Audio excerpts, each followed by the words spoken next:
Well, well, well. Dak Prescott is about to set the media on fire. Let's get it. Yeah. Dak Prescott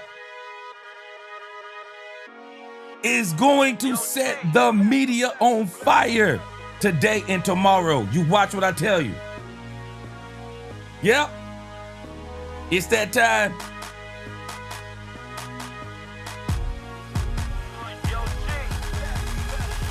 Welcome, Cowboy fans and Cowboy haters alike. I'm the G, and I'm the host of Let's Talk Cowboys, where we talk facts.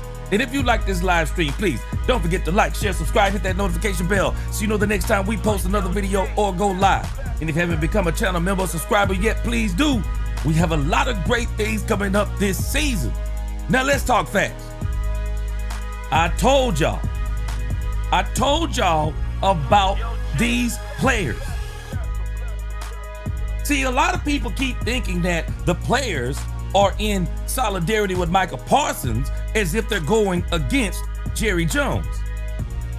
Did anybody think for a second that maybe it was because it was very alarming to them that Michael Parsons would say he want to trade?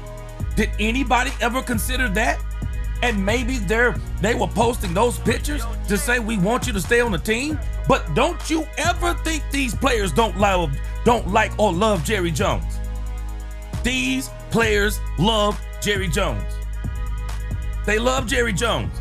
And with what Dak Prescott said, bring the haters out. Bring them out. There were people that there was a message, and I'm gonna see if I can find it. I didn't get a chance to cover it. That when Michael Parsons texted Dak Prescott, and Dak Prescott responded with an expletive. Everybody was trying to make that like Dak was saying something or going against Jerry Jones or all these things. Stop it. Stop it. Dak Prescott sounds just like I've been sounding. How in the world you gonna hate a man that's about to make you a multi-millionaire? Stupid. You think because I gotta wait 3 additional weeks to become a multi-millionaire and I'm not being forced to be on the field and play, you think I'm gonna be crying and complaining to the media? I wish I might. How long I gotta wait? Shoot, I'll wait 3 months, 3 years. Some people don't even get 3 lifetimes to wait on the kind of money this man about to make. Miss me.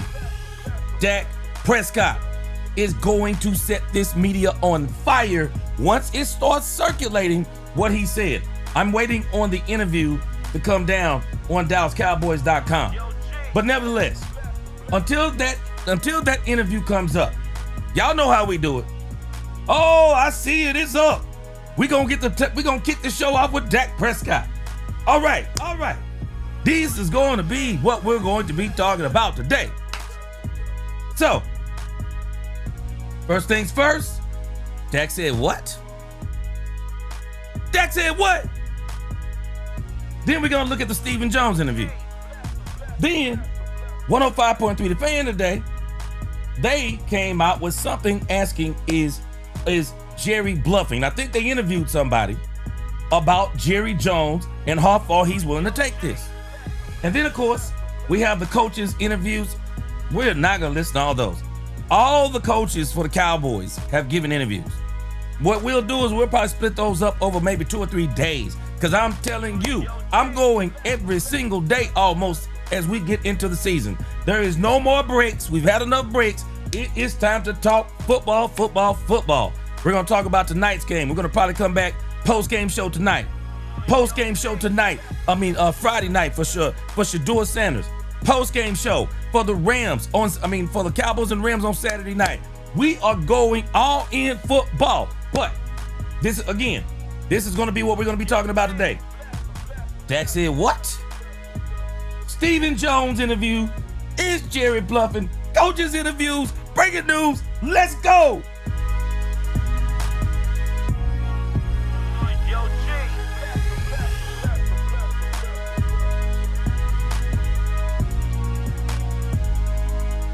All right. Let's give a roll call for the best chat on YouTube. The best chat on YouTube. Y'all ready? Let's get it. Introducing the best chat on YouTube. Let's go. John Jones. What up, G Money? It's a New Jack City. You know what time it is. What's going on? Bumpy TY5X. Let's go. Lord Nova 85. He said, yo, G. Lonnie Cabal, what up with you? He said, we got football tonight. Yeah, we gonna talk about the Cowboys, then I'm gonna let y'all go. We gonna come back for the post-game show after the game tonight. Yeah, it's time for some football. Bumpy TY5X. He said, yo, East Texas, tap it in. Hey, they don't know nothing about the 903. Let's go, Bumpy. Jack Owens, Filthy in the crib. What's going on with you? Brandy Cup in the crib. What up? My sister Katharina Kid, she said, what's up to the chat? Mike, what's going on? Sifuentes, forgive me if I messed it up, but welcome to the chat. Let's go. My man, Davion Wallace, the film man. He said, what up, G and fam? He said, on my way home, I will try to get you those vids. Appreciate you. Let's go. Riley, what's going on? Let's get it. Oh, man, I'm so pumped. You too? I am pumped about this season. Let's go. Miss Matrix, let's get it. What's going on with you? Good to see you, my sister. Poopy D up in this thing, got my back, man. I ain't playing. Hey, if Poopy D in here, I'm good. Poopy D said, tell Abbott to stand down. Let's get it. Brandon Cup question, what drama bomb will go off if we lose first game without Michael? Yo, G, bless him. I think a lot of people are already anticipating us to lose that game. Brandon Cup, let me ask you the reverse question. What drama bomb will explode if we win? Oh, man, I'm telling you. Hallelujah. What's going on with you? Salute. All right, we about to get into this thing. Gregory Davis in the crib. What's going on with you? NPR Blue. What up? Vincent Lucas. Well. Let's go. Alfredo Morales. El Chuco in the house. What's going on, Alfredo? Cowboy for Life 77, what up? Good to see you in here. Brian Worley, what up? He said, hottest man on the 1 and 2s, baby, let's go. Yes, sir, let's go. Freddie Mungia, let's go. Mike McCain in the chat, what's going? He said, bring us the heat, G. Time for you to put out those flames. Everybody's ignored. Oh, man, we gonna get it today. Ken, please, what's going on? All right. Harv Angelo from Louisiana, DC 4L, what up? My man, David J. Bruce Pitts up in here. All right. Baba Tunde Adeshina. What's going on with you? All right, guys, let's get into this thing. Everybody else will get you as we come in. Ron Hanna, you know I can't forget you. He said, had some injuries, anything serious. Not to my not to what I've heard so far. All right. Bless him. Boy, let's get into this thing right here. Dak Prescott is going to set the internet on fire after this last interview he gave today. I'm not even going to tell you what he said. We're going to listen to the interview. And when he get to that part, I'm telling you, I'm going to tell you all again, y'all going to call me a prophet before it's over. Y'all going to call me a prophet before it's over. People are silly if they think these players are going to turn on Jerry Jones. They're crazy. They're crazy if they think these players don't love Jerry Jones. A lot of respect for Dez Bryant. Don't know what his experience is. He seems to be somewhat disgruntled with the Cowboys. But let me tell you something. Those stories are far and in between. Those stories are far and in between. Because we all know the affinity that Jerry Jones has for Michael Irvin. And so many of these Cowboys players. I was listening to some guys on the radio last night, and one of these guys knows Jerry Jones personally. And he was saying that one of the things that people don't understand about Jerry Jones is that Jerry Jones loves his players. How many times have you heard me say that? This guy knows Jerry Jones personally. Jerry Jones loves his players. He loves his stars especially. It's nothing new that we're going to overpay. Yeah, we're going to overpay Michael Parsons. We're just going to have to live with it. I think the Joneses wanted to overpay Michael Parsons. If you listen, because Jerry is making sure this is kind of starting to leak out. No, Jerry swung for the fences when he made him his offer. There must be some kind of sticking point that's got them at this point. And I think one of those points is Jerry took it personal that he felt like that him and Michael was on a different level. And I told y'all this last night. Jerry wants Michael to be his next son like Tony Romo was. Because Dak won't be his next son. Dak won't do it. He thought Michael Parsons was going to be his next son, or at least his next nephew, because Michael Parsons was calling him uncle and everything else. But nevertheless, these players love Jerry Jones. And Jerry Jones loves his players. And a lot of these players are smart enough to understand what it means to be in a Dallas Cowboy uniform. Man, you are on the biggest stage. And if you can be successful on this stage, you're going to get paid. You're going to get paid if you can be successful on this stage. Dak Prescott has gotten multiple players paid for just doing well with the Cowboys. Cedric Wilson, Dalton Schultz. What was the other kid name? I can't even remember the other kid name. The wide receiver that was here for a while, and the one that dropped the pass against the Jacksonville Jaguars. Dak Prescott got him paid. I'm telling you, if you can be successful on the level with the Cowboys, man, your history, it's you are solidified. You got jobs after football, all kinds of things. But again, I'm going to let Dak Prescott tell you. Because, see, these people are always trying to turn. They want to turn all the players against Jerry Jones. People who do that, I don't know what to tell you. I know this. You're a very divisive person. Somebody that would encourage. We're not talking about somebody working at Popeye's Chicken. And no hate at working on Popeye's Chicken as long as this is an honest job. But we're not talking about somebody working at Popeye's Chicken going from $12 to $13 an hour. We're talking about multi-millionaire. That somebody's going to make you a multi-millionaire, and you want me to hate that person. Boy, we live in a twisted, as the Bible say, we live in a crooked and perverted generation. The Bible talks about avoiding people who can't stand authority. They talk bad about authority. They disrespect authority. The Bible says that one of God's angels, Michael, wouldn't even disrespect the devil.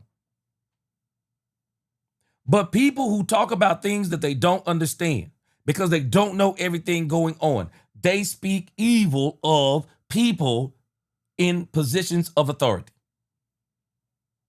Always be aware of people who do stuff like that, because people who don't respect authority, those are not the kinds of people that you want to connect yourself to.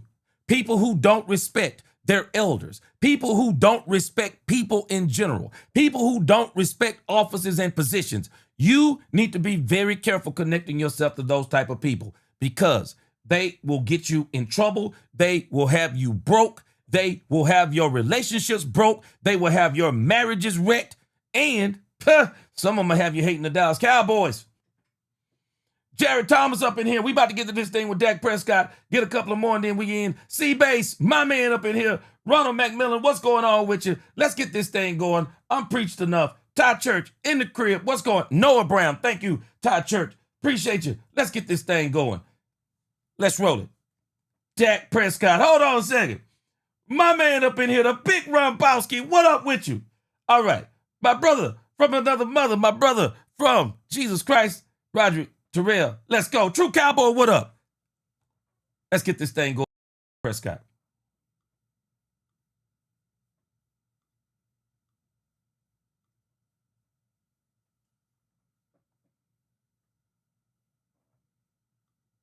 I ain't make you wait too long now. Calvin Watkins, Dallas Morning News. How have you seen Joe Milton grow since he first got here? Yeah, I mean, a ton. Obviously, when he first got here, it was early in the offseason, went through a throwing deal and just watched the arm talent. From there, it's just about really just picking up the offense. And just as naturally as anybody in a new system is going to take some time, and that was in the OTAs, but then he came back and obviously picked it up fast in the OTAs, but came back, and you could tell in the time off how much time he put into it as we got back into training camp, and just continuing to grow and showing how much he has taken in the offense and how comfortable he's gotten with it. And then the biggest thing that I've seen him take steps from, and something that I push him, is just the time clock of playing every play and snaps like a real game, and whether it's throwing it away or getting to the next play, getting to your next read. And I think today is actually one of his best days, and he had a lot of plays out there that may not have been, something that you guys write about, but they were very much on time clock, and whether, the receivers got to go get to that or something else that you wouldn't have seen. But he's grown a lot, and a very, very talented player. Fast guys like to challenge each other in races. He's got the arm. Have you guys said, let's see who can throw it the farthest? No. Didn't see a guy like that? No, I haven't. Honestly, I haven't. And we were talking with Shotty, and I think Shotty said something like he's seen somebody, and we were quick to, who have you seen can throw like that? And he mentioned Brett Favre. So obviously I haven't seen Brett throw in person, but I'm going to put Joe up with any of them. Let me tell you something. Joe Milton can sling it. But I'm going to tell you something. There's a few other quarterbacks that can sling it too. Lamar Jackson. Lamar Jackson will tell you he can throw the ball 85 yards with the flick of a wrist. Lamar Jackson got a cannon. Josh Allen has an absolute cannon. Believe me when I tell you. Yeah, he can throw the ball too. And yeah, he can throw it like Joe Milton too. Yeah. But another quarterback that people don't realize that had an absolute cannon, Michael Vick. Michael Vick had an absolute cannon of an arm. The reality is, a lot of people, I know we love Joe Milton. Everybody's excited. The big arm quarterback is not actually as abnormal as people think it is. The big arm quarterback, the problem with most of the big arm quarterbacks, they have problems with accuracy. They always want to go deep. They always think they can fit a pass in places that other people can't. They'll take chances that other people won't. Brett Favre had a cannon too, and that's why Brett Favre had so many interceptions, because Brett Favre always thought he could put a pass somewhere that you shouldn't. Anybody notice about Josh Allen? Throws a lot of interceptions. Why? Because Josh Allen thinks he can throw the ball anywhere. And then when you think about the other two that had the big arms, Lamar Jackson and Michael Vick, might not have as many interceptions as those guys. Why? Because they both run the ball. But no, it's not the first time. I mean, yeah, Joe Milton has a great arm. But I've told y'all before, a big arm don't make you a quarterback in this league, because you're rarely throwing the ball 65 yards a game. You're rarely getting that. You may get that once or twice a game. The reality of playing quarterback is reading, taking what they give you, timing, understanding the plays, and throwing the ball to spots sometimes rather than players. Playing quarterback is different than throwing a football far. It's two different things. Clarence Hill, DLS Cowboys. You haven't played the preseason since, I think, 2019. Do you anticipate that changing this year? I don't think I'm playing in this game. I'm not sure, though. But I can tell you that I'd be ready to, if it was this one, the next one, at any point. I think I've mentioned it before. It's not necessarily my call, but especially not having played, since last October, I guess, or something like that. I'm all for playing. Obviously, you got to go out there, you got to protect yourself. But, yeah, it's football. It's reps. You're never going to see me turn it down. And if they want me to play, I'm more than happy to show them that I can play and get out there and do it. I'll be honest with you. I think the Rams are too much. I'm just being honest. Some of y'all might not see it like this. The Rams are too much. Dak Prescott does not need to play against the Rams. Does not need to play against the Rams. It's not just the players, because I don't even know if their players will all play, but the system they run in general. Dak, this one, not this one. Not this one. Y'all tell me what y'all think in the comments. Not this one. I think Dak should maybe play the second game. If I were the Cowboys, I would see if Dak Prescott could play. I would see if Dak Prescott could play the second game. I was trying to see what the because I'm not really familiar. Let's see. I'm gonna see what the Cowboys' second preseason game. It's tough too, though. It's the Baltimore Ravens. Baltimore Ravens, he'll be in Dallas. If there's going to be a game he's going to play, I would think it would be the second game because no one plays in the third game. So if I were the Cowboys, I would maybe be looking at the the Baltimore Ravens. See what your offensive line looks like against the doggone Rams in the Rams preseason game. And then if you're going to play him in the preseason game with the Baltimore Ravens, then doggone it, you better have a plan. Boy, you better have a plan out of this world of how you're going to protect Dak Prescott at all costs. Well, you know, in the scrimmage against the Rams, I guess, practice, that's kind of how you get yourself ready for the season, how you've done that in the past with the scrimmages. Can you assess, we haven't talked to you since that scrimmage, how you guys performed, certainly how things are clicking with CD and Pickens? Yeah, I mean, things are clicking. Yeah, that was fun. It was fun to just compete against somebody else, obviously. Going against our guys here, a new secondary, a new set of DBs. And we did some good things out there. Still left a pass or two out there that I'd want back. But it felt somewhat like, I guess you can say, a game. I mean, obviously we were doing the different periods, and the special teams breaks were a lot longer than, it would be just coming off for a possession or not. But yeah, we're definitely headed in the right direction. The connection between me and those guys, I don't think it's something to even worry about, and it's just going to continue to grow. And I thought it was a good scrimmage. It was one of those ones, I left not feeling great about it. But when you look on film, there was a lot more good than I thought. And it was one of those things, if we actually schemed them, if we actually had a chance to game plan, I would have felt fantastic with the results. Dak, how through these been, it looked like you guys had the shells ready to come out halfway through practice, but a couple guys said players made the call to stay in pads today.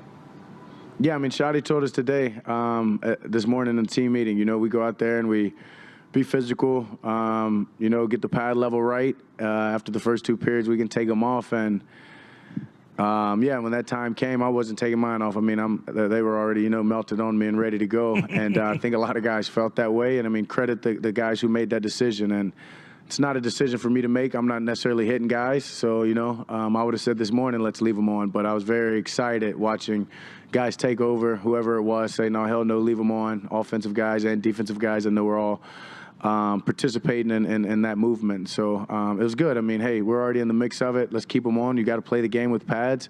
As I said, the worst part about putting on pads is the first 5 minutes. And when they settle on, it's like, this is what we wear anyway. So it was great.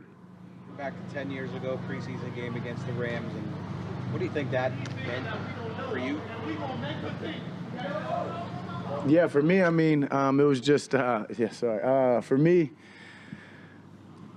it was just a moment of hard work, preparation, and a lot of things just, paying off. And it was me just trying to take advantage of my opportunity. Right there at that point, Ray Kellen had already been hurt, so I knew how important it was for me to go out there and show that, one, I can be the backup if they need me to be, but I can play, and I can play in this offense, and I can execute down the field. And so it was great to even start in that game, I mean, as the number 2 quarterback, but playing with the ones and having a few possessions there. And, yeah, I remember like yesterday, it was vital. And obviously that was a big part of, them not moving forward and getting a veteran back up that allowed me to just continue out throughout the preseason showing what I could do until, unfortunately, obviously, Tony got hurt. And I think without that first game, you're not even thinking twice when Tony gets hurt to bring a veteran in. But when I showed in the first game 1 and 2 and then even continued in 3, they're all important. And it'll be important for some of these guys, obviously, as we get ready for Saturday. Some of these younger guys and some of these guys, maybe in year 2 or year 3 who are looking for bigger roles, these games are huge. Not sure with the Athletic. Sorry to bring up Mike Parsons again, but you had a story. Y'all remember, boy, that's when Dak Prescott got it started. So, yeah, we probably don't want Dak Prescott playing against the Rams. That line is not ready to go yet. I'll come to your comments in just a moment, see what y'all got to say about this. Recently, where you talked about sending him a text. You guys are. It was just profanity. Do you guys talk about any of that stuff out here, or because when you're out here, it's just about football? Like out on the field, or what do you mean? No. I mean, like when you guys are like not on the field. It's come up. It's no different than that text message. I wouldn't have sent that text message if me and him hadn't had a conversation or two, about it, I guess you can say. But those are personal conversations of somebody who's been through what he's going through. And, so that's why, what you read was just me simply saying it was just, a frustration message. And it was more of just like, what's going on? And I want to allude to, the more on the back and forth, which I didn't, and, even to Jory, that those are personal conversations. And it was more of just, as I believe she stated, like, it was just frustration that. Now, hold on a second. Now, I'm going to show you how people run with nonsense. I'm going to show you how people run with nonsense. I'm going to see if I can find this, what he's talking about. I don't know if y'all saw this, but for whatever reason, because I was trying to okay, so obviously Dak has talked about when he talked to Michael Parsons that when Michael told him he had requested a trade and he dropped an F-bomb. But the thing that I was kind of tripping on was that people took that snapshot and they ran with it. They ran with it like Dak was saying that he was mad at Jerry, or this is bullcrap what Jerry is doing, or boom, boom, boom, boom. People ran with what he said. And I was thinking to myself, was that taken out of context?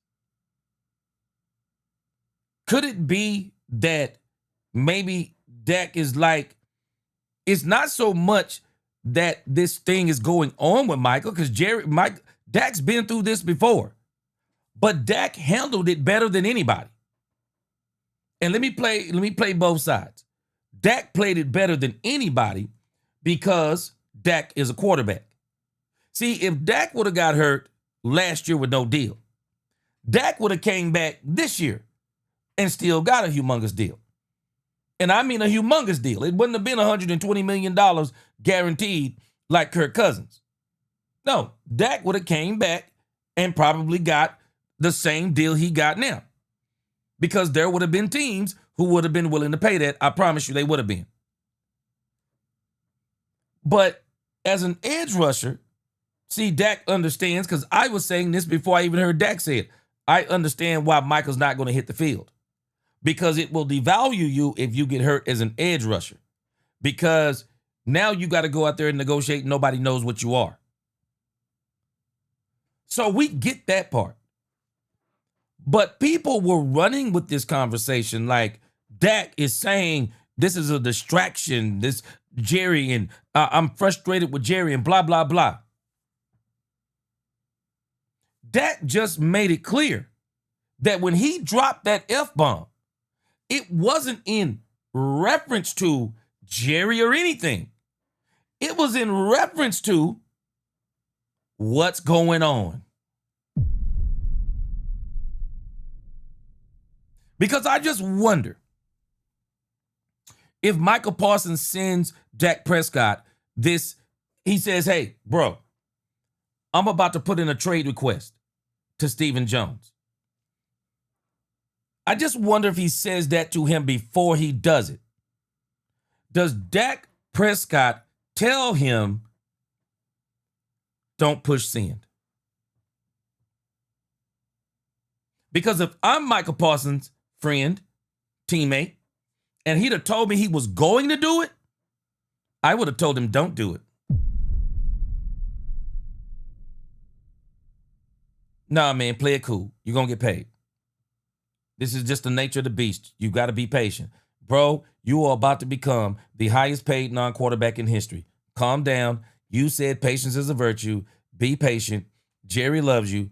Jerry's going to pay you. I just wonder if Dak would have told him that, because that's what I would have told him. But when you tell me you put in a trade request, I'm not dropping the F-bombs. But if I were to drop an F-bomb, it wouldn't be about Jerry. It would be about, why would you do that? That's what it would be about to me. Like, man, I wish you wouldn't have done that. That's what it would have been about to me. But at the end of the day, I think Dak Prescott is also taking the approach that you can't tell a grown man what to do.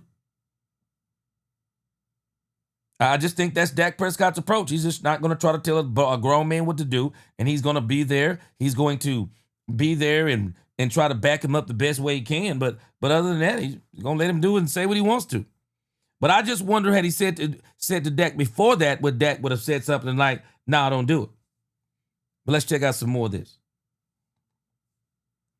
This is going on, and I can say it from experience that it's just frustrating, and I hate that he's going through it. But as I've told him, keep handling things the way that you are, and I believe he should be paid. And then kind of going off of Todd's question there, because you've had that experience being that guy playing in the preseason game for the first time, if a younger player came up to you, what would you give them as your best piece of advice for that, their first time playing in the preseason? Yeah, I mean, prepare. And the main reason I say that is because you've got to go play free. If you go out there and you're thinking too much, or, man, this is the NFL, I've got to make this, I've got to do that, you've got to do that regardless of what level it's in. Like, that's your job, it's what you've been asked to do with the play that you've been called to make. So, like, don't put more pressure on it because it's the NFL now, or a job's on the line. Like, all of those are, like, that's not changing anything regardless. So for me, it's just about preparing your tail off, and so you make sure that you go out there and you can play free, that you're not thinking, you're reacting, you're doing the things that you would do at practice. And the biggest way to do that is, honestly, is to prepare for everything.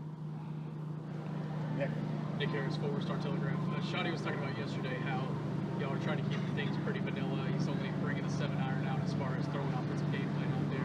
How can you be prepared for week 1 without the live reps against Yeah, I mean, we're getting them out here. I mean, I guess I'm just not getting hit, but they're live reps out there against our defense, and that's why I was, alluding to making sure that, like, I play the play like it's a rep, because I don't want to get out there and, oh, yeah, he would have sacked me, but I'm going to keep the read going, this and that, because that's not real, and it's creating bad habits, and/or I'm not going to try to get the ball out when I'm about to get hit. So we're getting real reps, live reps, and that's a testament today out there in practice of guys why they wanted to leave their pads on is all of these reps are important, and all of these reps are going to lead to game 1, whether we're playing, some of these guys are playing in preseason or not. It doesn't matter. You have to take each rep and play each rep like a game, and so I've been doing that and have done that in the past, so it'll be no difference. A lot of new guys, a lot of young guys on the defensive side of the ball. I know you've talked about Nezaraku, but is there anyone else that's kind of made your life hell? I mean, it's just that whole D-line, honestly, up front has been doing a good job of getting after it. I guess I could name a few guys. I mean, and not necessarily just rookies. I mean, obviously, Maris is popping out on film. Damone Clark's one that's making plays here and there, or continues to make plays every time I look up. It's a lot of those guys, and they're hungry. I mean, it's some guys like you're saying, whether it's the rookie like Easy, who I loved. I'm sure y'all sat there and watched it too, right there. Him and LC, right? Just learning, continues to learn. That just reminds me of years past of, D-Law working with Tyron or whoever it may be, and that's just sharing knowledge that's going to help some of these guys as we keep moving forward. But that defense is hungry, and I'm excited to watch them go out there and play live. Obviously, I didn't get to see them in the Rams, watch some tape, but excited to go watch them live when, they can tackle and it's real. Tommy, Connor Yarsh, DallasCowboys.com. You've had a couple practices now with Nate, and he had a tough assignment on Tuesday with Verse. What are you seeing from him and the growth that he's taken as he's gotten to run with the ones? Yeah, a lot of growth, and he's gotten better. And like you said, Verse, tough assignment for anybody. But I guarantee you, go back and look at that play. The guy responded too. You know, after maybe getting beat on a play, he'd come back and have some of his best reps. So just the resiliency and the confidence in himself and his confidence of being in that huddle and trying to take ownership in that position is something that I'm more than proud of, and know that for me and these other guys, it's about continuing to pour into him and making sure that he only just continues to grow in that. But he's taking the right approach each and every day. Joe Hoyt, Dallas Morning News. Shotty gave himself a C- for his play calling during the joint practice. What did you see from him getting back into play calling, and how would you evaluate just your guys' connection in terms of play calling and scripting things so far? Yeah, I mean, I like how he grades himself tough, but then again, like, he handicapped himself, right? Because we don't want to show things. So I thought he did pretty good, and I know it'll only grow, so it's hard to even give that a big judgment or even a grade as he did, because there's a lot of our offense, and I don't want to say a lot, right? I may be giving it away by even saying a lot, but there's things in our offense that we aren't showing, and that's natural, right? New OC, new changes. We don't want to go out there and say, hey, this is exactly what we're going to be. So I thought he did good, and it'll only continue to grow. And I know that, and you can just tell that from the other day to even today in the call-up period. Yeah, and very, very comfortable in the way that we see the game and the way that we're going to operate together for sure. You talked about Joe Milton's maybe less heralded plays today, the checkdowns and things he's developing in that regard. For a quarterback, how is the process to get to that point? It's the preparation, going back to that, right? Knowing your reads, knowing your time clock, and just staying true to it, but also understanding that you're a playmaker, and that's what that time clock means. And sometimes that time clock means, hey, time to go be a playmaker, and sometimes it means I'm wanted to be a playmaker, but there's somebody else coming, and I gotta, call uncle and live for the next play. That it's just playing each practice rep like it's a game, and then making sure that, like, when you're not the quarterback in there, you're still taking those reps. And I know Joe's doing that, and obviously he did that in the Rams, right? The Rams scrimmage. Didn't get many reps after those first two periods or whatever it was, but he was back there taking my reps, and I saw it on film, and we talked about it, and that's real, and that's the only way that you can grow in this position is literally stilling reps. Whether it's you're in there or not, you need to be mentally stilling everyone's reps. Garrett Bodell, CBS Sports. Dak, you talked about the benefit of being in pads. On the play in which Kenneth Murray and Jake Ferguson collided in the red zone here, what did you see there, and what were your thoughts as Ferguson exited practice? A competitor, being a competitor, hard to turn off in split-second moments. More importantly, Jake jumped up. Jake dapped him off and said he was good, and we're going to move forward from it. All right, I'm at the halfway mark. Let me come and get some. I want to read some of your comments. I'm looking at some of them, kind of laughing. But I see where some of you are saying Dak Prescott, no playing during. Yeah, Dak Prescott. Bruce S., appreciate that super chat. Bruce S. said, come on, Jerry. Hate the trade and fill out this team for the next 5 years. One man does not make a show. One man does not make a team. You know what? We're going to see. We're going to see how far. We're going to talk about that in our third segment. We're going to see how far they're going to be willing to take it, Bruce. We are going to see how far will they take it. I don't predict they're going to take it that far, but there are people that believe they could take it that far. All right. Again, my right-hand man, Daniel M, is in here. Let me read Gamer Dad. I see some people kind of objecting to something that Gamer Dad said. Gamer Dad said if the Cowboys can't beat the Rams, then they aren't going to make the playoffs again, like it will be a trash season. We don't have an O-line good enough to run the ball. Going to be a long season. Okay. Now, Gamer Dad, I think you're right if you say we can't beat the Rams, but not this Saturday. Not this Saturday. This game this Saturday, this is just another building game for the Cowboys. Brian Schottenheimer has made it blatantly clear. He's not going to be out here in the preseason because a lot of people were trying to say that Sean McVay, for example, that Sean McVay was showing what he is, and he was doing this, and he was teeing off on the Cowboys. And Brian made a great point. Of course he is, because everybody knows what Sean McVay, they know what Sean McVay is. They may not know exactly the game plan, but we all know what Sean McVay is. We know what the Rams are. So for them to come out on the Cowboys and, and flex and do this and do that, it's no big deal. But for Brian Schottenheimer, I want y'all to catch what Brian Schottenheimer is saying. Brian Schottenheimer is saying he wants to take this league by storm. That's what he's saying. Brian Schottenheimer is saying he wants to unleash on this league. That's what he's saying. That he don't want them to know any of the stuff. That's why I noticed against the Rams, you didn't see Kevontae Turpin out of the backfield. At least to my recollection, you didn't see him out of the backfield. The left side of our line was not playing. Tyler Guyton wasn't there. Ty Smith wasn't there. The Cowboys were doing some different things, it seemed. And so, even come Saturday, this is going to be about the young guys getting reps. And that's another reason why. Do not play Dak Prescott, because you do not know what this O-line is. And the Rams' defensive line, I'm telling you, it's too much. It's too much. It's too much to put Dak out there right now. No, it's way too much. Ron Hanna said, heck no. He said, that D-line is crazy. Keep Dak away from the Rams. Yeah. This ain't it. This is not the game. Tony Jones, Shotty already told us Dak not playing preseason. We will see Milton and Greer. Yeah. Now, he's kind of, he kind of alluded to it could be a possibility. We haven't fully discussed it. But yeah, Tony, I'm with you. They're not going to play Dak Prescott. Well, you know what? If they're going to play him, which I don't think they're going to play him, I think it would be the second game.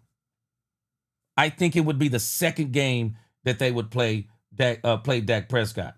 But if not, they're just going to let him. They're just going to say Dak, veteran, got some good reps in camp. Dak will be good enough to go out there and do his thing. Dak will be good enough to go do his thing. Michelle Castillo, school said not playing. Yeah, and as a matter of fact, I'm not going to be surprised if we don't see CeeDee Lamb, we don't see George Pickens. Some of the veterans will play, but you're going to see some of these guys who, Michael Parsons, for example, if he was signed, Michael wouldn't be playing.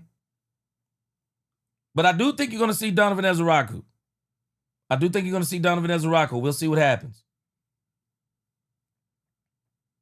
Dangle MG, I have something that's going to make this very interesting. With Jerry and Michael not at practice, they might be starting talking. We're going to find out. Because from what I heard today, they said still nothing between Jerry and Michael. Sweet Zeke, what up? Boy, C-Base, now you make a great point right here. I agree with you right here. Dak should be calling plays for Milton during the preseason like he did for Will Greer. I absolutely agree. Hold on a second. I like this comment from Katharina Kiss. Katharina Kiss said, hit that like button. Yeah. Katharina Kiss said, it's 512 people. I think it's about 626 in here right now. She said, hit that like button, people. She said, hold on. Katharina Kiss said, put some respect on my name. You understand me? When y'all say my name, put some respect on Put some respect on my name. I appreciate you, Katharina Kiss. Freddie said, a lot of players seem to get hurt after contracts. Yes. Yes, it seems to happen. Yes. My sister, Brandon Mahoney, she said he needs to play the preseason. If he does, second game, not the first one. Rombowski said, doesn't matter who you play in the preseason. These games are filled with nothing but players who probably won't be playing on Sunday. For real. For real. But yeah, I'm not playing him in this first one. This Rams game is, too much. Too much. I mean, their scheme is ridiculous. It's too much. It absolutely is. It absolutely is. All right, so let's get into some more of this. Oh, Tell It Like It Is up in here. What's going on? Tell It Like It Is says, skipping through the whole Joe Milton red light. Y'all talk about he's up too much. He said talk about him too much to have a top 5 quarterback. Tell it like it is.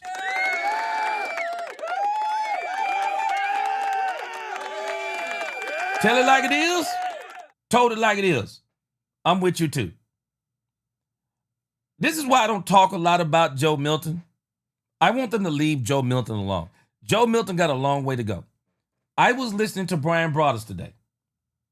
And Brian Broaddus said that you could put together a montage of plays of Joe Milton. And you could tell people Joe Milton is about to set the league on fire. But then his co-host came back and said, and you could also put together a blooper reel of Joe Milton to show you that he's absolutely not ready. They know he's not ready. It is not intended for Joe Milton to play this year, unless it's a Hail Mary at the half, or if we're up on somebody by 30 points and it's the middle of the third or the end of the third quarter. Joe Milton was not brought here to play. Joe Milton was brought here to develop and hopefully be the backup for the next 2 to 3 seasons. And then we'll see what happens when Dak Prescott contract rolls around again. That's exactly what it was. Tell it like it is. If anybody heard news of Trey Lance, should start rumors because they don't.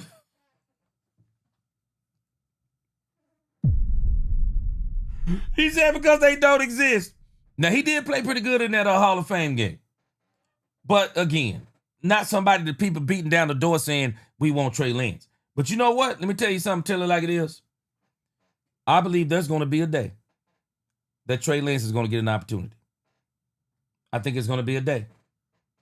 And when he gets that time, we're going to see what he do. Antoine Jones, my man, he said, Uncle G, you got to listen to Cam Newton take on this contract, and you see why I defend, Micah and Jerry. You know what? I think I did. I'm going to check it out. I will do that. Because if I'm not mistaken, Cam Newton has a whole different take on this thing about the contract as it applies, but I'm gonna check it out. All right. Bruce S. said his back is tight. Jerry said, yo, we get his back better. The Hawks up in the crib. He said a few things. Not sure how many games we played now in preseason, but the third game used to be dress rehearsal. It will be. There will be no starters playing in that third game. And so when we play the Eagles, it is going to be the first time that we see the first team outside of training camp. It'll be the first time. Yep. It'll be the first time. Now, again, Daniel M., Milton is living up to his billing. If you look at Joe Milton's draft profile, flashes. The problem is he can't string together consistent plays.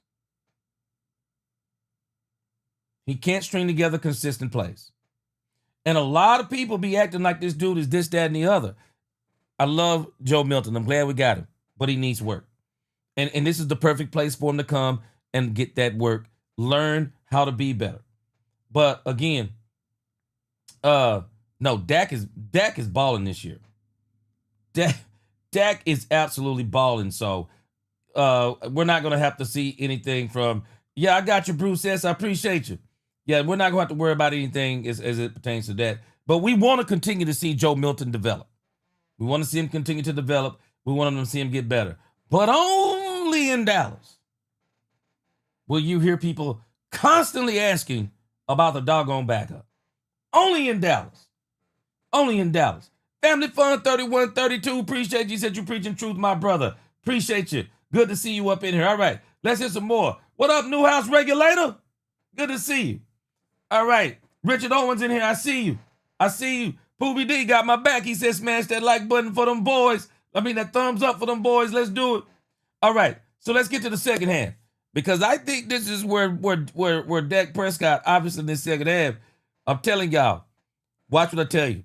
You're going to be seeing this all over the media today. If not today, tomorrow. This is where Dak Prescott is about to set it off up in here. Let's hear the rest of this. Check it out. Christy Scales, Cowboys Radio 105.3 The Fan. In regards to preseason, can you speak to the degree of difficulty for these young quarterbacks beyond being prepared for vanilla offense, but the logistical challenges with... Ron Jackson, welcome to the Wild Card Fan. Let's go. Appreciate you, Ron Jackson. Let's go. You're going to hear a new voice in their ear this year, the Schottenheimer. They're going to have rotations and throw into guys For sure. that you haven't played with and different line combinations in front of you. How do you describe this preseason action? Yeah, your resiliency at this position's tested probably more than ever. And you just said it, really just because of the revolving door that happens around you, whether it be up front, whether it be the receivers.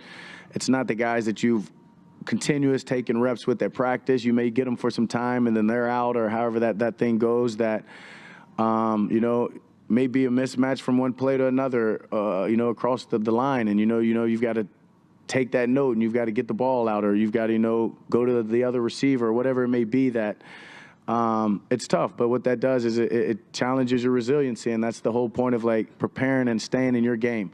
Like the guys who make the decisions, the coaches, scouts, they know what playing to the position is, and understand, right, like why you had to call uncle on that. So it's important for you to just prepare and play your game and not get frustrated when things aren't going well. Stay even keel and move on. And I think that's my job as a veteran, or the guys who aren't playing, is making sure we keep these young guys, level-headed, and whether they make a mistake, move on. Like it's not the end of the world. Sure, I know it's preseason. You don't want to make mistakes, and you feel like move on, because you've got a lot of opportunity to make up for that and to put that behind you and to show how great you are. So move on. Play each play independently and know who you are. Dak, Robbie Fielding, Spectrum News 1. I don't know how much reflecting you do, but just entering your 10th year, I was curious if you could just share the first time you picked up a football, strapped on a helmet, fell in love with the sport. I don't even know if I have that memory. It's been ingrained in me from well before my memory, I think, started remembering things. I've always loved this game. Having two older brothers, 5 and 6 years older than me, I couldn't tell you the first time that I put a ball in my hand or had a ball. Always loved this game. It's always given me a piece that's hard to compare to. I'll never forget, I guess, going to my brother's first varsity game, and watching the Halton Buccaneers versus the Captain Shreve Gators. And I felt like I was watching the Tampa Bay Bucks versus the Green Bay Packers, just based on the colors and the uniforms. And that may be one of those moments like, yeah, this is what I want to do, and this is what I want to do for forever. But outside of that one particular moment, it's been a love that is unexplainable, that I'm blessed, and just want to make sure that I'm using this game to inspire and to give other people everything that it's given me. Dak, how did you deal with Jerry and Steven when they tried to engage on contract stuff? Did you just say, give them the Heisman? Did you tell them, did you engage? Yes, to an extent. I can't say that, and they both will tell you the same. I never engaged in numbers.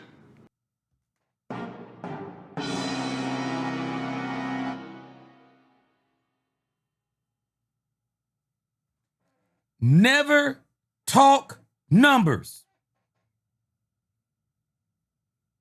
Never. Stephen Jones has already backed this up. Stephen Jones said Dak Prescott did not want to talk about his contract. Dak is being obviously generous, because Stephen Jones said it. He said, Dak, no, nothing about his contract without his agent. And I'm telling y'all, this stuff is starting to trickle out. See, Jerry is mad because numbers did come out.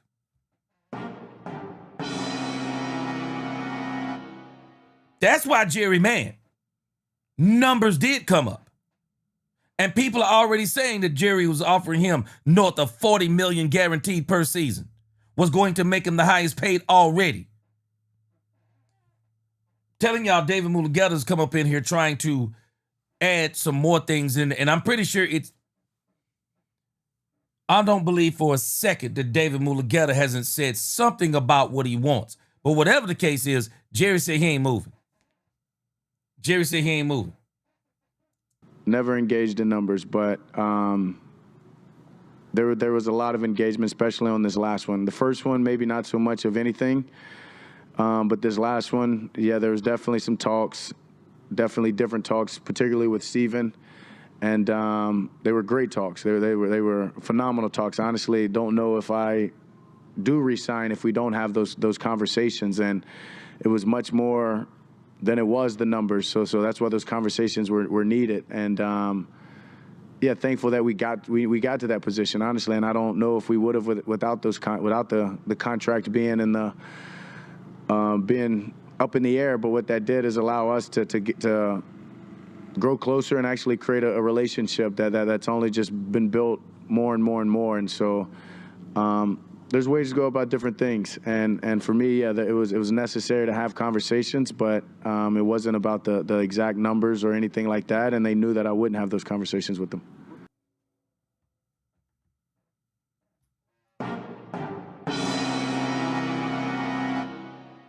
That's how you do it. Hey. You want to talk about when we extend you? Yeah, when we extend you, this is what we're expecting. You want to talk about some leadership? Okay, what we want you to do? You want to talk about some of that stuff? Okay, yeah, when you sign me. But what we not going to talk about is what you're going to sign me for. We're not talking about that. We're not talking about any numbers, zeros, or commas. We're not talking about that. None of that stuff. This is why Jerry is mad at Micah. Because Micah started talking about them numbers, them commas, them zeros, and that decimal point. And that's why even Steven said, no, with Dak Prescott, when it came to business, none. None. He didn't want to talk to anything about his business. That's what your agent is for. You never talk numbers. Man, you not even getting my birthday. You barely gonna get my cell phone number without my agent, if that's what I got my agent for. You're not even getting my cell phone number. I'm telling you, I'm not playing with you with numbers. That's what my agent is for. You can see me, man. I'm gonna be on the practice field. Darren Woodson said that Dak Prescott is always at the start in the offseason. If Jerry ever want to talk to Dak Prescott or Stephen Jones want to talk to Dak, they don't have to even call him up. He's down there at the start. Now, bro, I ain't playing with numbers when it comes to my contract. Now, let me show you something else that Dak is doing. Dak is a very good teammate. See, the media, they're always trying to catch you to where they're trying to pit you against one another. Imagine if Dak Prescott was to say, oh, no. I mean, just straight out. Oh, no. No. Never no communication about, never no negotiation about my contract. Totally off guard. Nobody should do that. That's dumb. That's what you're agent for. Blah, blah, blah, blah, blah. What do you think they would be saying? Dak Prescott said that Michael Parsons is stupid. Dak Prescott said that Michael Parsons is at fault. Dak Prescott said that Michael shouldn't have did A, B, or C. Understand where Dak is on this. Dak knows what they're trying to do. The media, let me tell y'all something if you don't know this. The media, I'm not even sure. I'm going to be 1,000. I'm about to keep it a bean with y'all. I'm not even sure if people who cover the Cowboys like the Cowboys. Put some respect on my name. You understand me? When y'all say my name, put some respect on it. I'm not sure they like the Cowboys. Do y'all know some of these people from time to time are not even from around here? I'm not sure if all these media members like the Cowboys, but they like working for the Cowboys because it's lucrative to work for the Cowboys. And so they themselves, you think about what Tell It Like It Is was saying earlier. What doggone press, what doggone team media is asking about the backup quarterback other than in Dallas? Stupid. Absolute stupid. And this guy who's asking these questions, I have nothing against him, but I'm telling you, if you're not paying attention, this is very divisive. Dak, tell us. Did you ever talk to Jerry about your contract? What kind of question is that? I know what kind of question it is. It's a question that when you answer it a certain way, somebody comes back and says, yeah. You hear what Dak said? I'm telling you, y'all need to question some of these people who are saying they're Cowboy fans. I don't believe it. I don't believe it. Just because you cover a team to me don't make you a fan. Don't make you a fan. What makes you a fan is who you were before you start covering the team. I, myself, others, we loved the Cowboys before we started covering them. And this right here is a question. I would never ask this question. It's ridiculous. I know what this question is meant to do. And maybe y'all don't see it, but I'm telling you what this question is meant to do. Why are you asking this man, did he talk to Jerry? So you can go back and write that Dak said he didn't deal with Jerry with numbers. Was it because they do, you were just going to say talk to Tyler? To an extent. Yeah, to an extent. I mean, I think you should trust your representation. And you see what he's doing with the follow-ups? He's creating a scenario so somebody can go back and say, even though I've already been saying it, but it hits different when Dak says it. Yeah, Dak didn't do it the way Micah did it. Man, every grown man gonna have to make his own mind up what he's going to do. That's why Dak has already put the escape hatch out there and said, I don't know if there is a right way to handle it. And he even said earlier, Micah is handling it the right way. Well, Dak, if Micah is handling it the right way, then Dak Prescott, answer this. Why didn't you handle it like that? And I'm not talking about the playing part, because I don't blame Micah Parsons for not playing if the extension is what he's after. I don't blame him for not playing. I understand that. I've already explained that. But the part that I still will never get, a trade request letter saying that you don't want to be a Dallas Cowboy? I don't care what anybody say. That is not a way to handle a negotiation. That is not a way to handle a negotiation. It is not.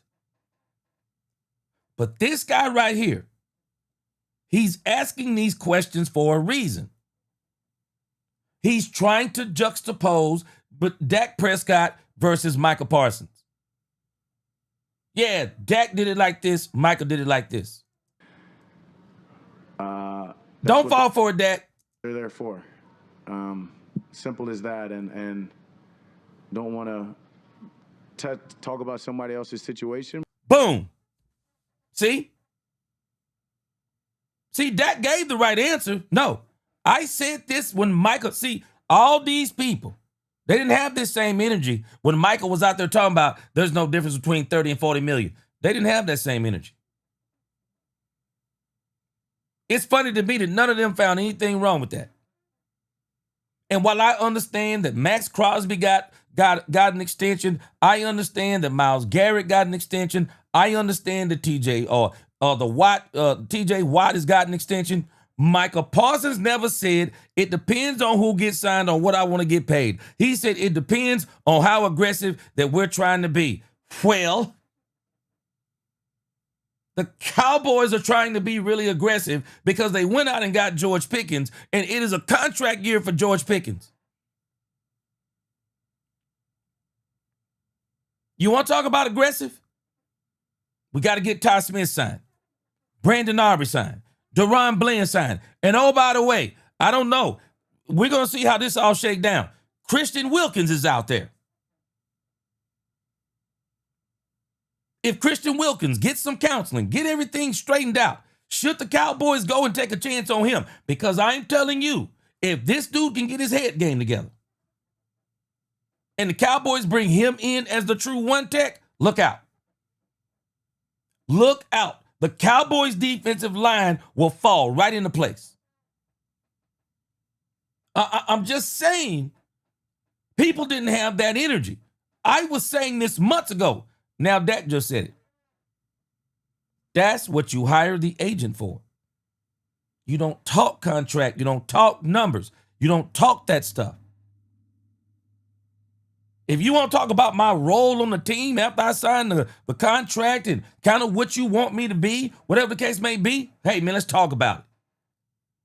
Them numbers, them commas, them zeros, the decimal points. Nah, bro, we ain't talking about that. No, we're not talking about that. And that's why Dak knows what they're doing. That's why he said, I'm not speaking on another man's situation, because that's exactly what this guy is trying to get him to do, is speak on Michael Parsons and what Michael Parsons should or should not be doing. Now, I can say it because I'm a content creator. I've been saying it.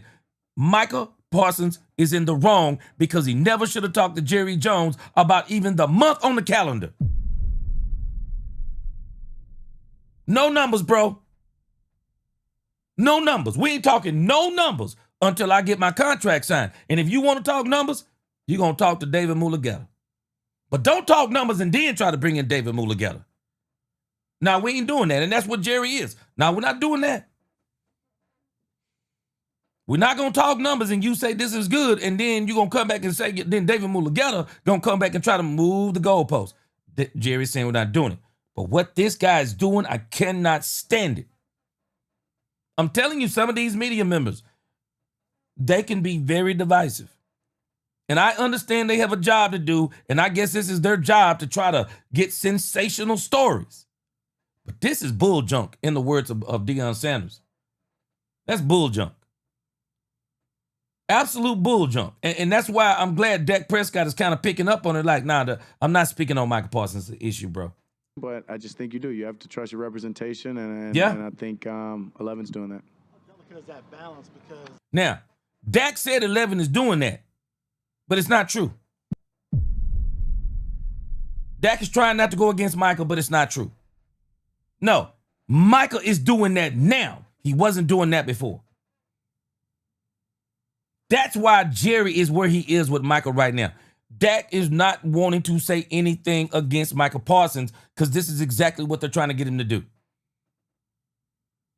But y'all know I love Dak Prescott, but I disagree with him on this part. Yeah, and I guess if I can agree with him on this. Yeah, he's doing it now, but that's not what got him here. What got him here is not doing it before. That's what got him here. you want to keep a good relationship in-house, but then you have an agent that says, call me to finalize these deals, you know? Yeah, I mean, at the end of the day, I'm a grown man, and if another man wants to speak to me, I'm gonna speak to him, right? And so I think that's where like those conversations began and started with me and Steven and the Jones. Was there were some conversations that needed to happen outside of the numbers and outside of the contract and the language, and whether it be about the building, whatever it may be. That I wasn't going to say, hey, no, I don't want to talk to you. Yeah, I'm down to talk, but you can have a lot of conversations and even progress without talking about the exact numbers or even getting into numbers. And so, yeah, it's a balance, but when both parties understand that, hey, we're not even going to go down that road, a lot of things can be handled and talked.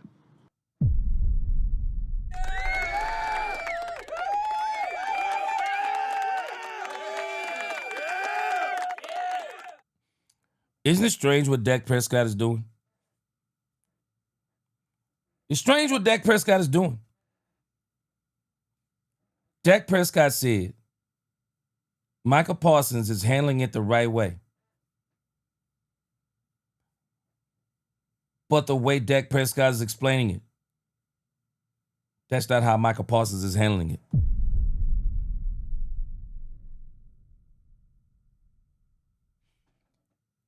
Remember, he said there's no right way to do this. I'm not going to speak on another man's business. But at the same time, Dak is taking people to school right now.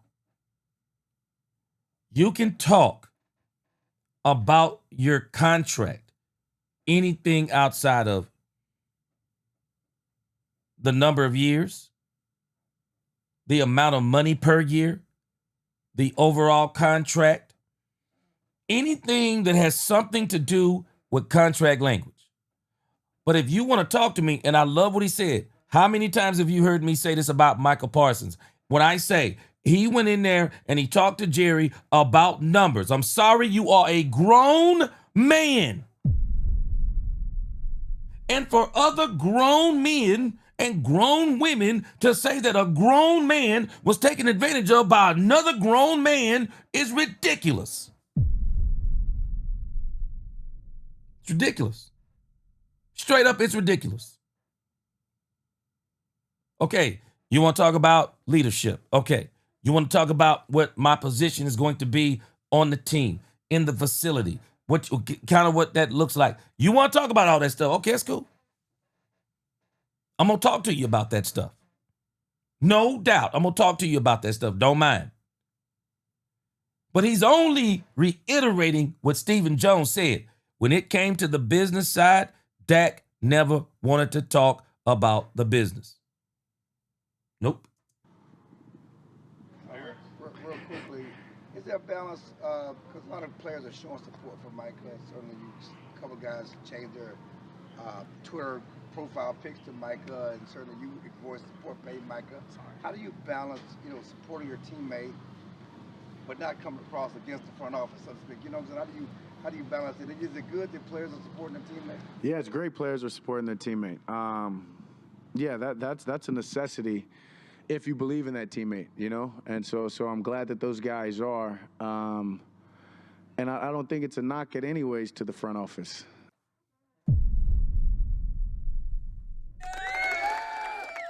Y'all gonna call me a prophet before it's over. Y'all gonna call me a prophet before it's over. I've been saying this. People think that people changing their profiles is going against Jerry Jones. There was even somebody out there talking about 4. I've seen people out there talking about, where's Dak Prescott in this? What do you want the man to do? He's a grown man, about to be married with 2 children. The man don't have to change his profile to Michael Parsons to show solidarity. This generation is baffling to me. Bro, I'm a grown man. I don't go by trends. I say what I mean, and I mean what I say. I don't have to go around wearing a Michael Parsons t-shirt. I'm not doing that. I'm a grown man. I don't do stuff like that. But pay the man. I'm a grown man. That's all I have to say. Hey, pay the man. I think he should be paid. I think he's earned his contract. Keep his head down. Do what he's supposed to do. What's going to happen. I'm a grown man. I do grown man things. I don't walk around like a little child talking to... Hey, if you want to do that stuff, I'm not knocking. You do it. I don't have to do that to show my support. I don't have to do that. Because at the end of the day, Clarence Hill was asking a great question. How do you strike the balance? Sure, it's easy for me. How can I be mad at a man that just made me the richest man in the NFL? How can I be mad at a man who's about to pay another man on my team and make him the second highest paid non-quarterback in NFL history? How can I be mad at this man because he's not doing it when people want him to? It's easy work for me. I'd be telling Michael Parsons, calm down, bro. Calm down, man. You about to hit the lottery. Calm down. That's what I would be telling him. It's a business, and it's a business. They see things. They have to make decisions. The same guys are the ones that the front office. Right? They make the final decisions on all of us. So I don't think just because you're supporting a teammate and you're speaking up for your brother, that means you're saying hell to your parents. Boy, y'all gonna call me a prophet.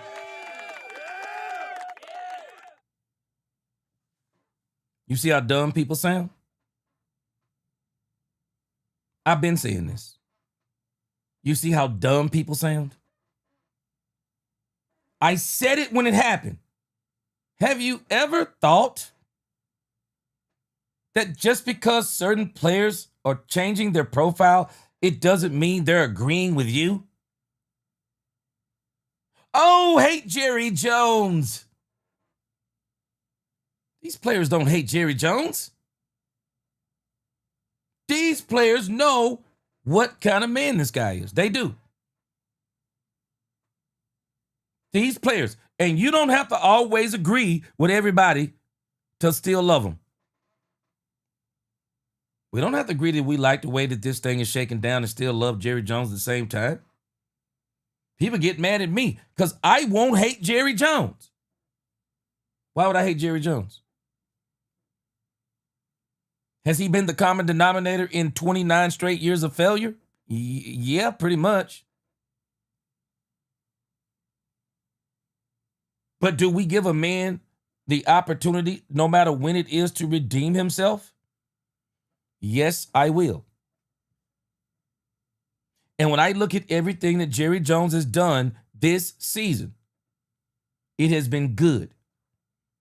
With the exception of this Michael Parsons issue. And the reason why I've reserved so much quote unquote judgment on it. Yes, Jerry is wrong in this. But where people don't want to hear it is Micah is wrong too.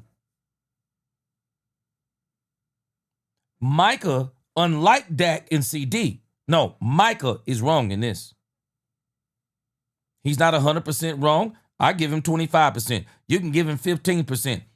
But Dak has spelled it out to us. And Dak is not the only one who handles his contract like this. I guarantee you, you could go talk to all these players who have signed these big contracts throughout the league. How much you bet? There are those behind closed doors who won't say it out loud because they know if you say this, people get mad. How much you bet a lot of these players are sitting back saying, Michael Parsons is crazy. Why would he be talking to Jerry Jones about numbers? I guarantee you they're saying it. We're faulting Jerry for doing what most owners would love to do. Negotiate with the player, not the agents.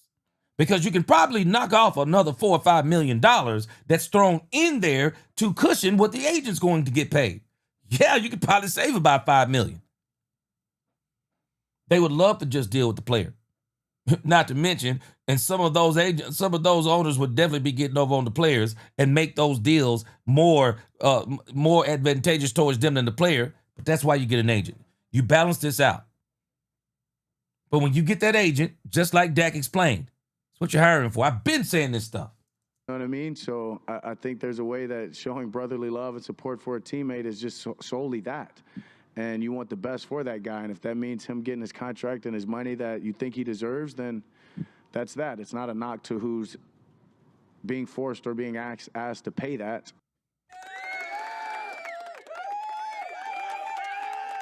Did I not say this? I'm coming to your comments in just a moment. Did I not say this? Two things can be true. I can want Michael Parsons to be paid, but I'm not going to hate my owner who also paid me.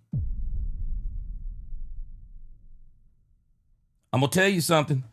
Y'all better stop taking the advice of some of these quote-unquote social media influencers. They're going to have you broke. They're going to have you divorced. They're going to have you with no relationship, and they're going to have you disgruntled and hating your team for the rest of your doggone life. It's more of we believe in the guy, and we think that he should get that. And as somebody who's been through it, that's my point of the text message. It's just frustrating, right? And at the end of the day, it is business. And we can't make something business personal. And I think when you do that, right, then that's where the division comes. Oh.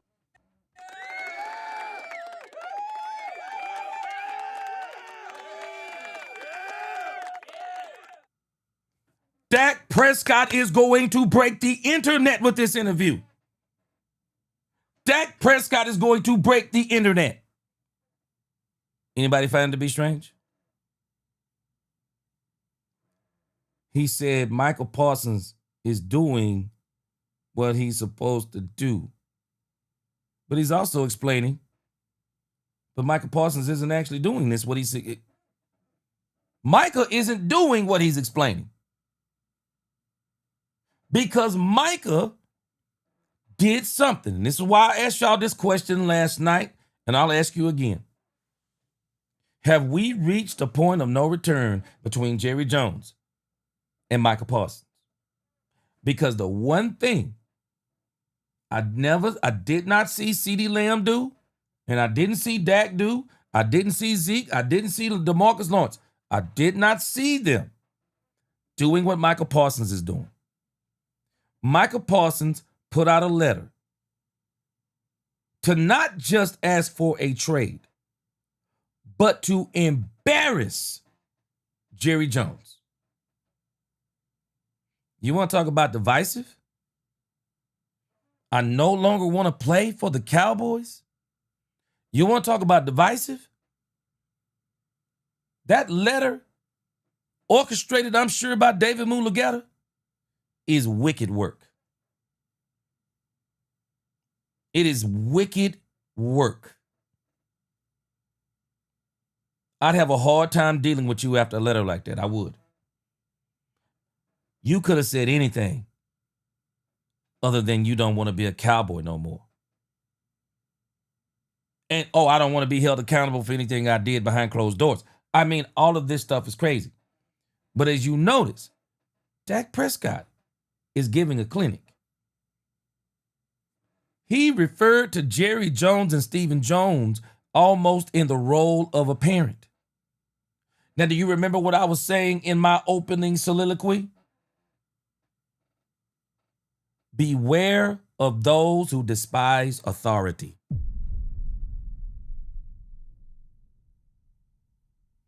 People who despise authority cause division. It's biblical. I didn't make it up. It's biblical.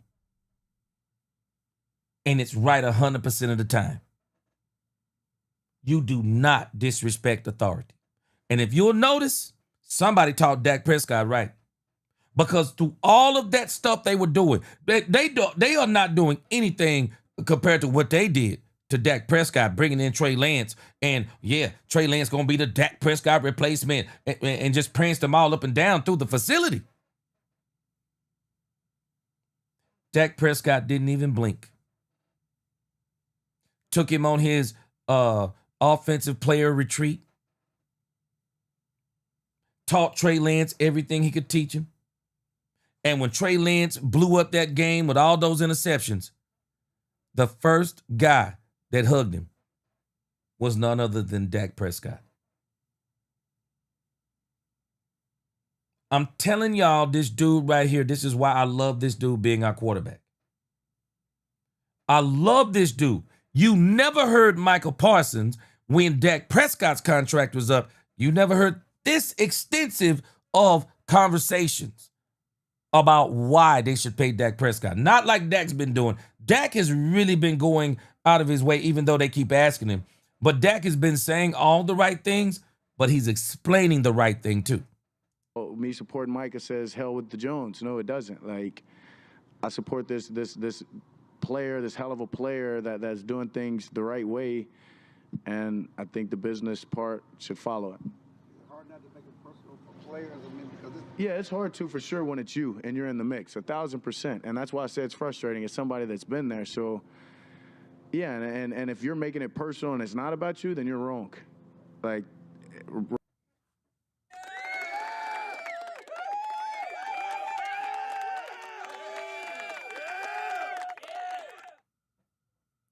he's talking to even people in the fan base. If it's not about you and you're taking it personal, you're wrong. How many of these Dallas Cowboy fans have taken this personal? Oh, fire Jerry. Oh, I hate Jerry. There have even been people, oh, Michael Parsons leave. I'm going to the team he go to. Bye. See you later. Oh, let's boycott. What do you boycott? You don't. Bye. We ain't joining you. No player is the team. The player is a part of the team. And Dak Prescott is giving a clinic. And I hope these young guys are listening to Dak Prescott and what he's telling them. This is fundamental. Do not, no matter what you do in supporting Michael Parsons, do not go against the hand that feeds you, because there'll be a day your contract will be up too.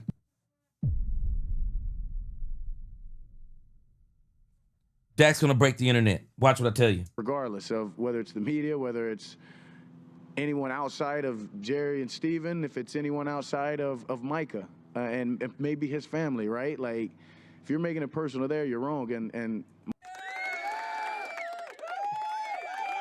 this man is killing it. Mind your business, and you know what I mean?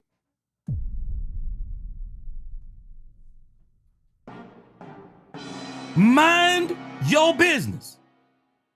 Don't make it personal. Don't make it personal. How many times have I said, I'm not worried about a grown man's pockets? Not worried about a grown man's pockets. Jerry's going to sign Michael. Ben saying it. Jerry's going to sign Michael. That's what I believe. This is much ado about nothing. And for all those people who cling to the negativity, because we haven't signed Michael Parsons, the season is over. Stop it. It's crazy talk. And then going on and on and on talking bad about Jerry Jones, while at the same time applauding this coach, talking about how great Brian Schottenheimer is, how great the coaching staff is, how great Donovan Ezeraku is, how great this defense, some of these players on defense are going to be, and how great George Pickens coming to the Cowboys. Do you not realize Jerry Jones did that too? Can't have it both ways. I mean, just get back to supporting that individual and not nitpicking a conversation of business that you don't belong in.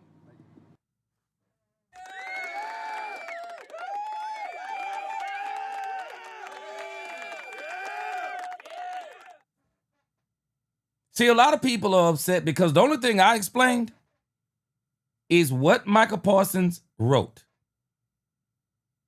And I've been saying it from the beginning. Michael Parsons shares blame in this. It's the bottom line. But it's not personal for me because at the end of the day, it's not my money. I love the Cowboys. Cowboys trading Michael Parsons. I'll be sad about it, but I'm going on. Hey, we got a season to play. We got a season to play. We just got to replace him and go on about our business. But when we sign him, I'm happy. Now let's go win this championship. But it's not personal. The only place it becomes personal for me is when other people keep bashing an owner who has, at least he's trying to redeem himself. And he told us he was going to do this already. But also trying to get Michael Parsons to do exactly what Dak Prescott is explaining not to do. Bro, don't take it personal. It's business. Deal with the business part. It's not personal. You're going to get paid.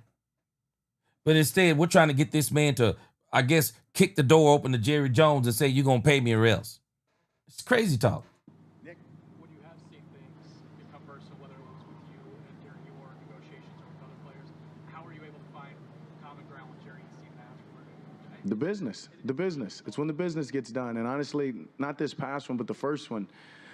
There was some tension between me and the Jones, honestly. Going back to after 2020, right? Then I'm playing on the franchise tag. I break my ankle, and I say tension is more so like we just weren't talking. And honestly, you ask me, there'd be times I say I'm gonna go this other way, right? Like, and so it had got personal, right? And then you get a phone call. hey, your agent calls you, we got the deal done, this, and that, you celebrate, and then you get a call right after that from Jerry, and he says, come in the office, and we'll sign it tomorrow, but I want you to come in. And you come in, and he alludes to, right, like, that's what happens in business is people get emotional and people make it personal at times. But when that deal happens, like, we can make it go away. You can make the tension, because the tension wasn't personal to begin with. It was over business. And so once that business deal happens, like, you can move forward and you can understand and you can, shit's a lot of money, you know what I mean, that they're hesitant to pay her, or it's a lot of years that they want it shorter, I mean, it's negotiations. And I guess until you've been in them, until you know, whether it's football negotiations, $1 million, or y'all's contracts with other networks, right? Like, regardless, like, this one wants to pay you this much, or the one you're at only wants to pay you this much, you're gonna feel some type of way, right? But when you get your contract, it's over with. Like, it is, and it's over with, and that's natural. And so I think it's fighting human nature of wanting to make something personal and having those selfish thoughts which come. But when you get that deal done, it's time to go. Hey. Okay. So, hey, according to Dak, I like what he's saying. It's business. In the words of Nino Brown from New Jack City. Always business. It's never personal. And so he's saying this is how you get over it. And also, I think this is why, even though he's saying Michael is handling this the right way, he's really explaining, in a sense, though, Michael isn't handling it the right way, because Dak lived this. Dak lived this on that second one, because Dak came to practice every day, first one at practice, smiling, joking, jovial, still just doing everything he was doing normally. You would have never known that Dak was going for a contract extension until they would interview him. But other than that, Dak just kept on doing what he was doing. Didn't write no letter to the media, didn't come out talking about he can't stand the Dallas, didn't come out with any of that stuff.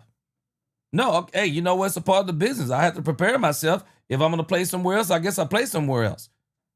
But he always made it clear, but I don't want to play anywhere else.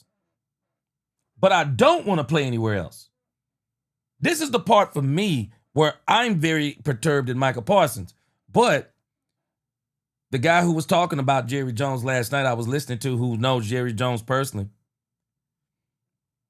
he said that Jerry Jones just loves this stuff. He said Jerry Jones loves to negotiate. He says it's just a part of who he is. And so for Jerry, what I would say may be hey, that's kind of a turning point for me. Jerry looks at that and just kind of goes, and just like he's been saying, it's just negotiation stuff. I don't really, it's no big deal to me. I believe it. And it sounds like to me, if you listen to this portion of Dak Prescott's conversation, he's almost saying verbatim, but in a more clear way, exactly what Jerry Jones has been saying. And it's almost like he's telling us, I learned this from Jerry.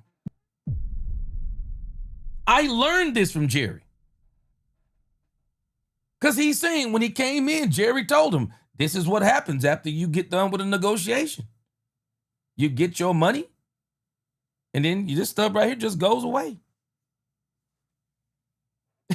That's it. Don't take it personal. What's that? How quick did it come together for you that week leading into that Browns game? Did it come together pretty quick to your knowledge, or was it, like you said, you just got... No, I was actually out of it. I was out of it as the season started. Those conversations I mentioned that I had with Steven and Jerry were well before the first game, and they knew as the first game even approached, or when we broke from training camp, I wouldn't even have those conversations, and that's why those conversations were so important when we had them, that I trusted my representation, and Todd went and got it done. And I can't tell you that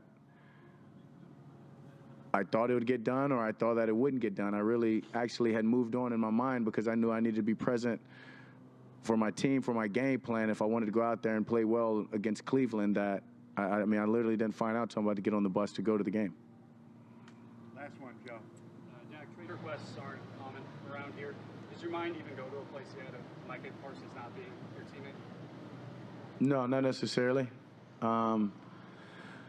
I think if I wouldn't have been in his shoes and have watched other guys be in his shoes and get rewarded, maybe. But I feel like it was last year. I've got faith in the Jones and the team, as I do in Mike and his team. So that's who I am, and that's what I'm gonna continue to believe and be optimistic. And 11's a Cowboy. All righty, thank you, Dak. Thanks, Dak. Let's play that last part again. Let's play that last part again. Todd went and got it done, and I can't tell you that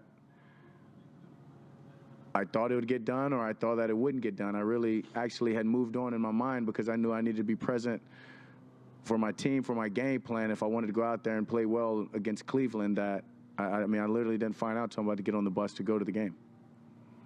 Last one, Joe. Dak, trade requests aren't common around here. Does your mind even go to a place yet of Micah Parsons not being your teammate? No, not necessarily.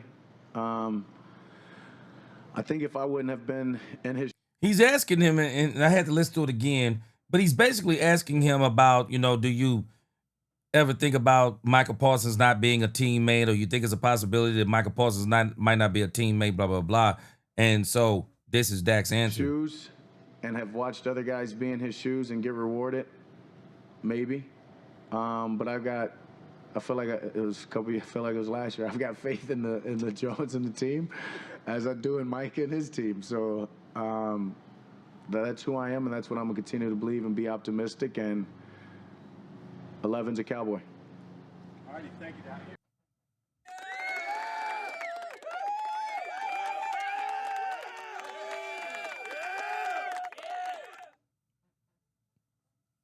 Incredible interview. This is the best interview that Dak Prescott has done. Incredible interview. Gave us a whole lot of insight. And I'm telling you, Dak is very, very smart.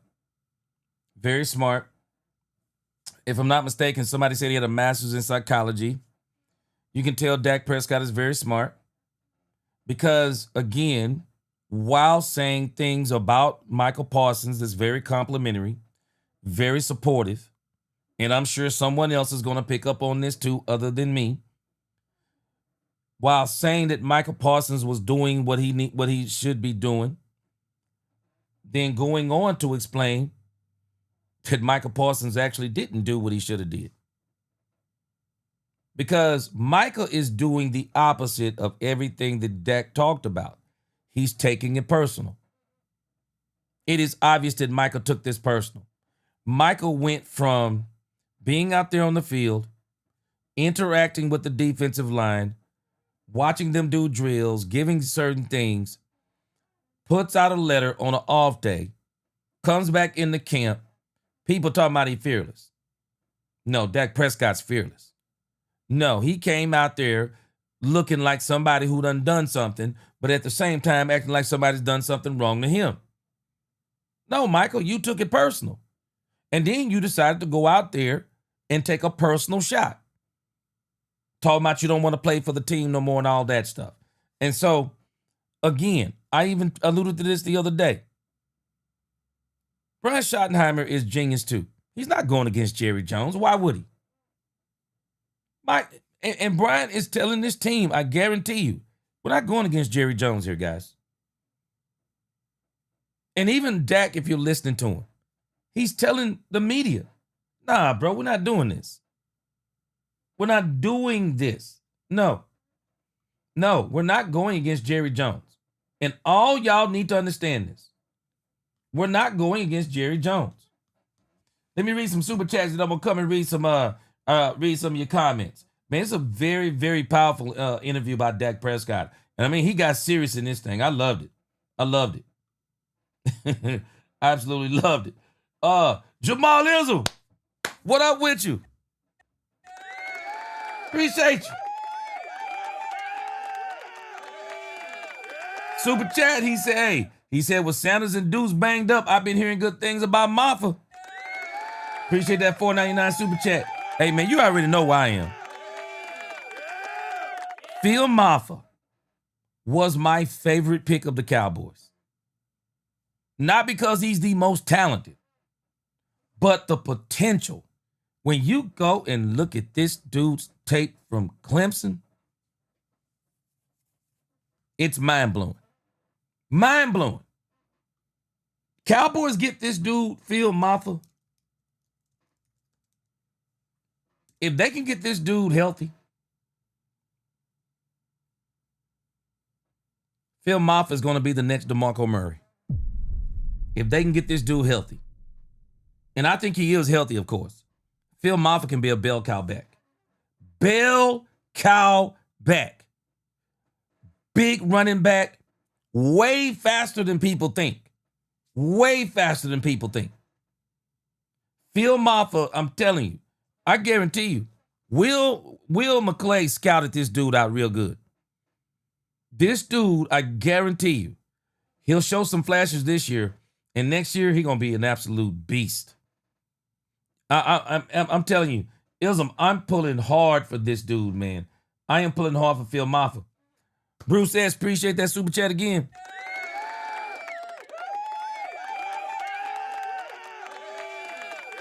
Bruce S., I'm with you. Michael knows and David Mulugeta knows that Michael has no leverage. So they put that letter out to try to leverage the court of public opinion against Jerry Jones. Jerry Jones don't care nothing about the court of public opinion. He cares nothing about it. So it's not going to provoke Jerry to do anything that he doesn't want to do. Yeah, I agree with you. He put it out to activate his followers on social media. And, of course, you said for more money. Yeah, he's going to get and I think that post, if I'm not mistaken, Bruce S., I think they said 27 million.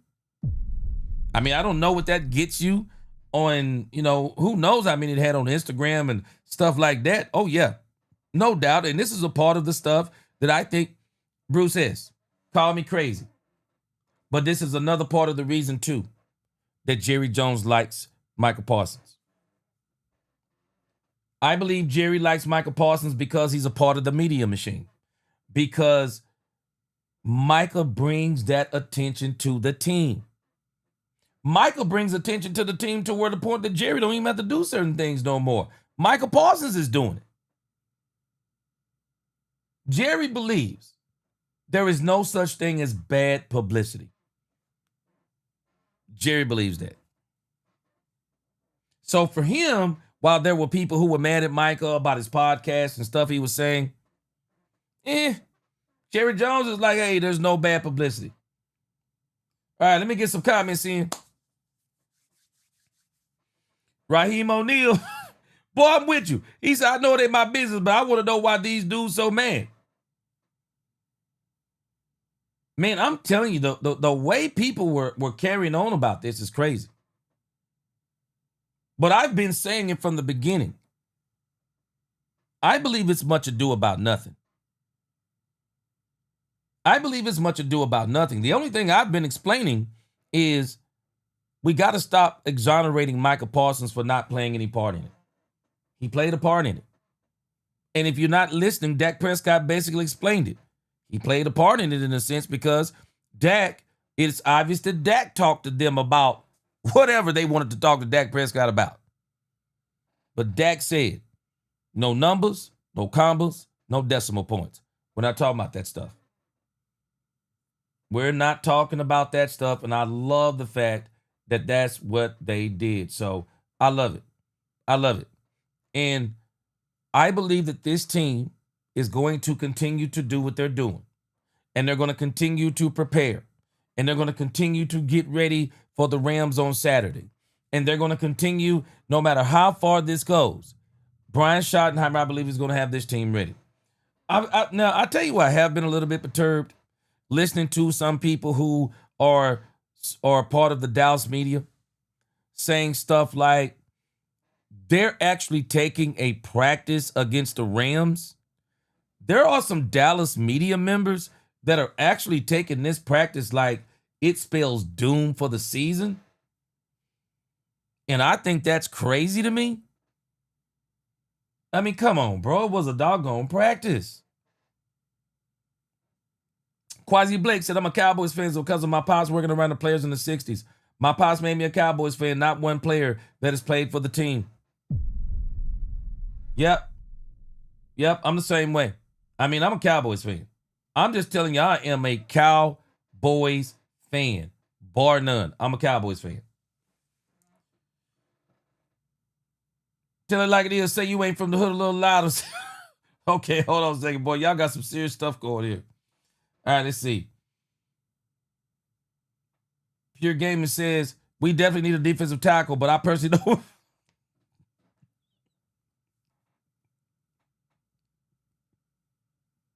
Pure Gaming said you don't want Christian Wilkins. He said the Cowboys can do what they want, but Wilkins is a weirdo. Yeah, he do some weird stuff. Yeah, Brandy, I don't know if you heard about Wilkins, but they said that Wilkins tried to kiss a player on the forehead. We don't know the context of it, but I can tell you it must have been pretty serious because the player went to HR on him. Yeah, he went to human resources on him. So it had to be serious. Pure Gaming, he said, I'm a Cowboys fan, not a player fan. Yeah, me too. Dustin, you think it'll get that far? Well, we're gonna watch. Let's check out Stephen Jones, and then we're gonna get back to what you're just saying right here. You said that's why he might get traded, because the question that they're asking too is how far is Jerry's going to take this, and I think they got somebody talking about it. And so, for me, it won't surprise me if Michael Parsons got signed on Saturday. It won't surprise me if he gets signed any day up until the first day of the season. I will not believe that Michael Parsons is not going to be signed until the first game and he's not signed. I think he is going to be signed, and I think this is much ado about nothing. And I absolutely love what Dak Prescott gave some of the best advice you could ever give. Don't take business situations personal. Don't take it personal. Because at the end of the day, what a lot of people don't understand is after those contracts get signed, you still have to have a relationship. You still have to have a relationship with that owner. You can't just sign. You can't. The man can't make you a multi-millionaire, and then after that, you saying, I ain't talking to him no more. Ain't no way. Ain't no way I'm doing that. Ain't no way. Darren, what's up, Darren Davis?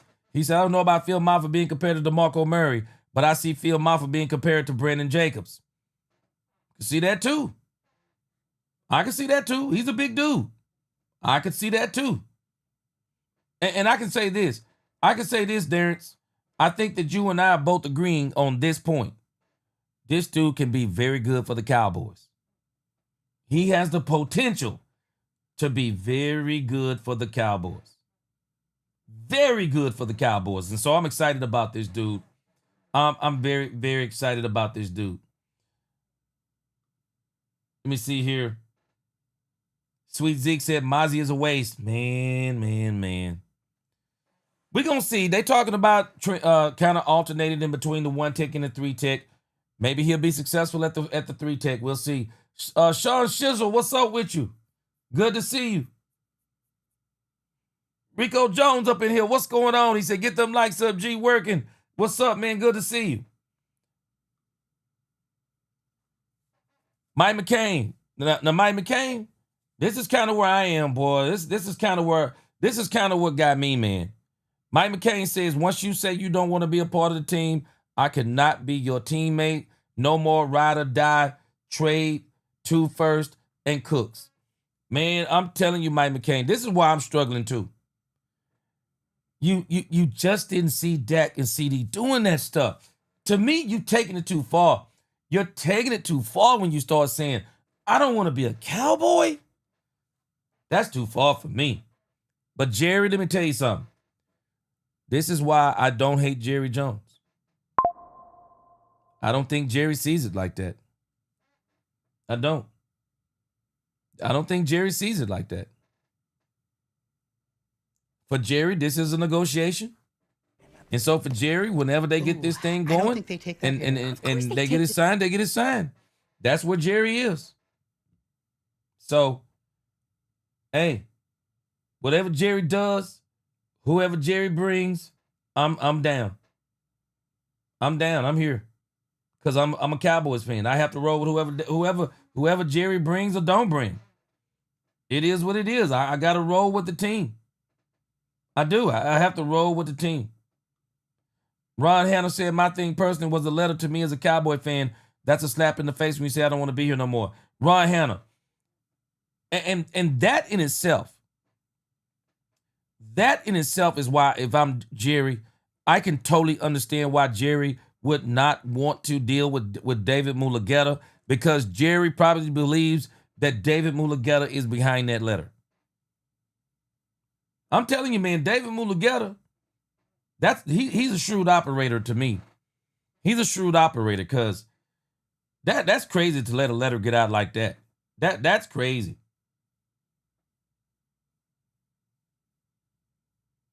Tell it like it is. He said, let me see here. He said, our fans be scared of every single team with a little hype. Then after we blow them out, they said it wasn't the playoffs, so it don't matter.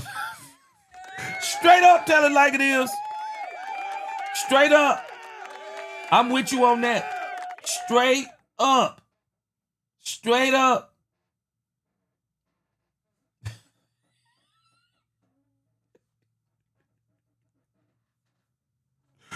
Hallelujah, boy. Y'all tripping. He said the stuff going to help stop the run.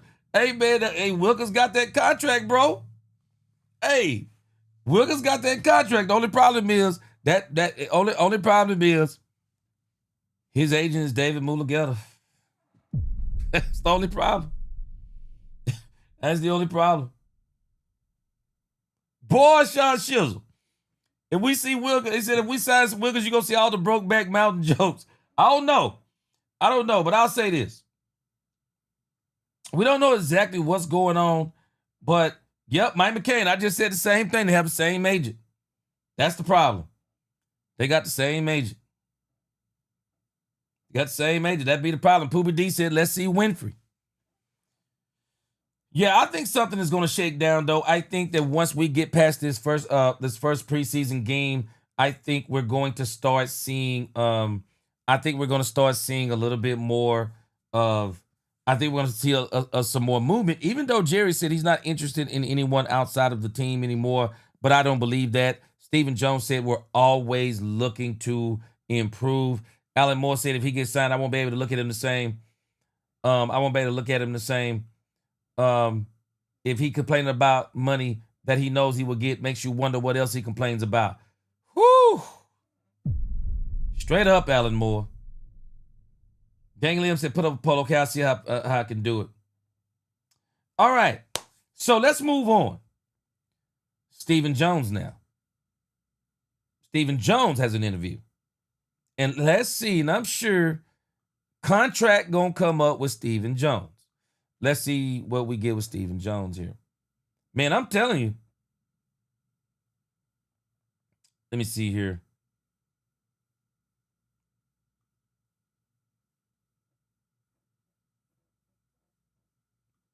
Seeing if they have some more stuff that has come down.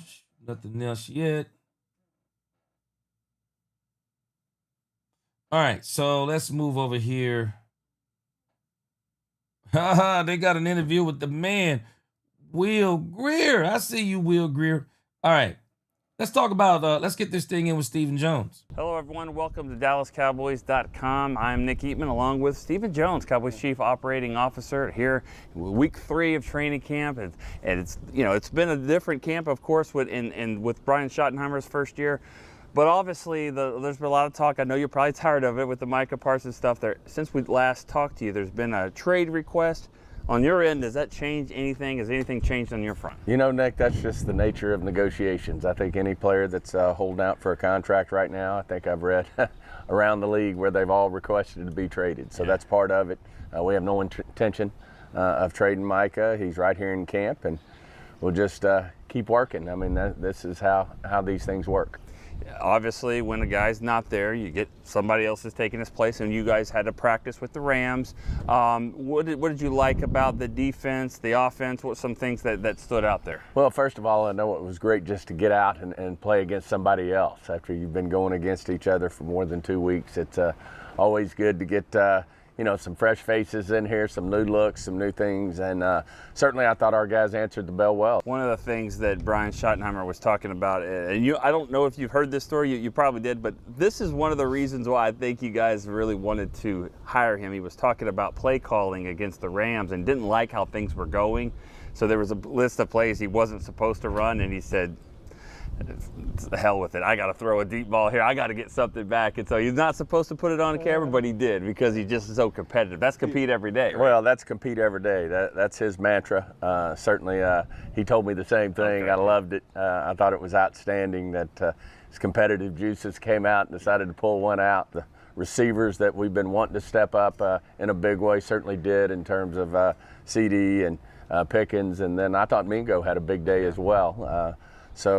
I thought that part was good. I thought Nate Thomas had a really good day. It was great to see him going against someone else and really stepping up and doing a good job for us. I think Booker, he doesn't get a lot of credit because he's the 12th pick in the draft. You assume that he's just going to go out there and do what he's supposed to do, but certainly showed why he was the 12th pick in the draft. So, and then, the other ones, I thought our backs did a nice job as well. And certainly Javonte is going to be a really good running back for us this year, and look forward as we head toward the preseason and ultimately the season, seeing what he can do for us. Yeah, you talk about that running back position. You got the Rams game coming up on Saturday. We're expecting Jaden Blue and Phil Moffitt to get a lot of snaps. Are you excited about what those guys can do? Absolutely, and Moffitt in particular, when you're a big running back, you really don't shine till you're really tackling to the ground, and certainly I think his size and physicality is going to show up. And obviously he's a productive back at Clemson, did a really nice job, and certainly Blue, has that home run threat to him. Certainly one of the fastest guys on our football team. Look forward to seeing him get some touches out there and see how he does. You're a backup quarterback. You haven't had this much athleticism from your backup quarterback. Nothing against the other guys, but obviously Joe Milton's a different type of player. Now Trey Lance was sort of similar last year. He's taken off and running a lot. And you get to the preseason, is that one where you say, hey, we'd rather not do that and just to try to stay as healthy as possible? Yeah, and I think part of him evolving into the quarterback we want him to be is to get to the check downs and not necessarily take off running with it. We all know what he can do with the ball when he runs with it. Save those for the games when they count, when you're looking for a big play. I think him, going through his progressions and ultimately, taking 4 or 5 yards on a check down is a plus.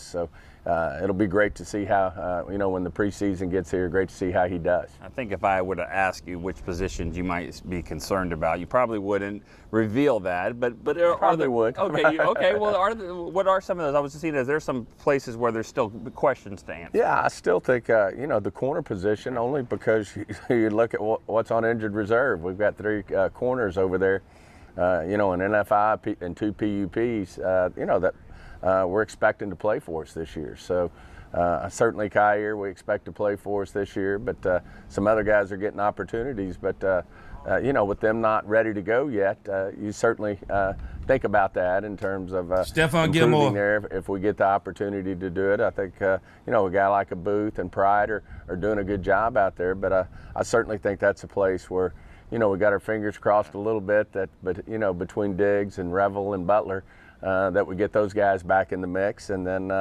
you never know what's going to be out there that we can get our hands on. And then I think the big defensive tackle there with Mozzie and Jay are doing a really good job, but still you want to see it live, because that position in there in the trenches you really don't get a great feel for it till you're really tackling to the ground and you're playing in a football game. But, I do have a lot of confidence both those guys are going to step up for us. Last one, and you mentioned Shoddy earlier, but I know I've asked you this before, but now we're into week 3, and is there just more things that you're seeing from him and his staff that just, it seemed like there's so much energy, but you're getting excited more and more just by getting to work with them? Well, the biggest thing is there's no let up in the energy, which to me shows it's authentic. I mean, it's consistent day in and day out, which, when you're in the grind of a training camp, and here we are into week 3, you just don't see any lack of enthusiasm or energy, and it rubs off on the players because this is kind of,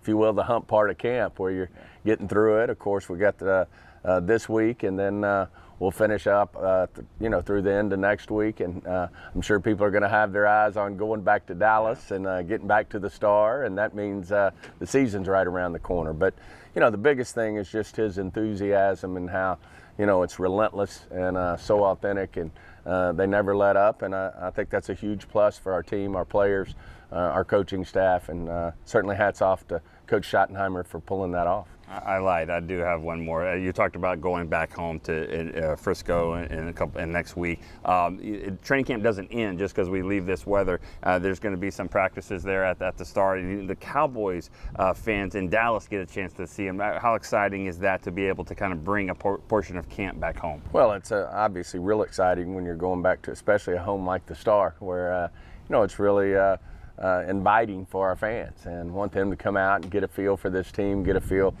for what we're talking about out here. And as I mentioned earlier, hopefully get some of these guys back into action when we get back to Dallas. Guys like a Diggs and a Revel and a Butler. Certainly Overshown's probably still going to be a minute before we get him back, but he's making great progress too. So overall, it'll be, we want to enjoy this last week of camp here.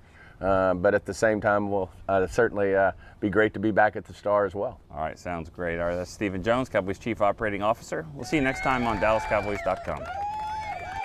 Scribe is how 4 million people turn process. All right, they kept the Michael Parsons comments to the Michael Parsons questions to a minimum, which is absolutely good.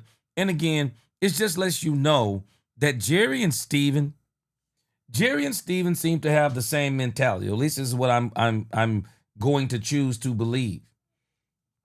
They kind of have this same mentality of this is business. It's business. So they're not tripping on this thing with Michael Parsons. Business. So if it's business, it's business. And so maybe they're not at a point of no return. Maybe it hasn't or will not get to a point of no return. And so they're going to sign Michael. But at the same time, this is why I say it's much ado about nothing, because I just don't see a scenario where the Cowboys aren't going to pay Michael Parsons. I don't see it. I don't see a scenario where they're not going to pay him. The question is going to be, how much is he going to get paid? What's going to be the guaranteed dollars? How many years is it?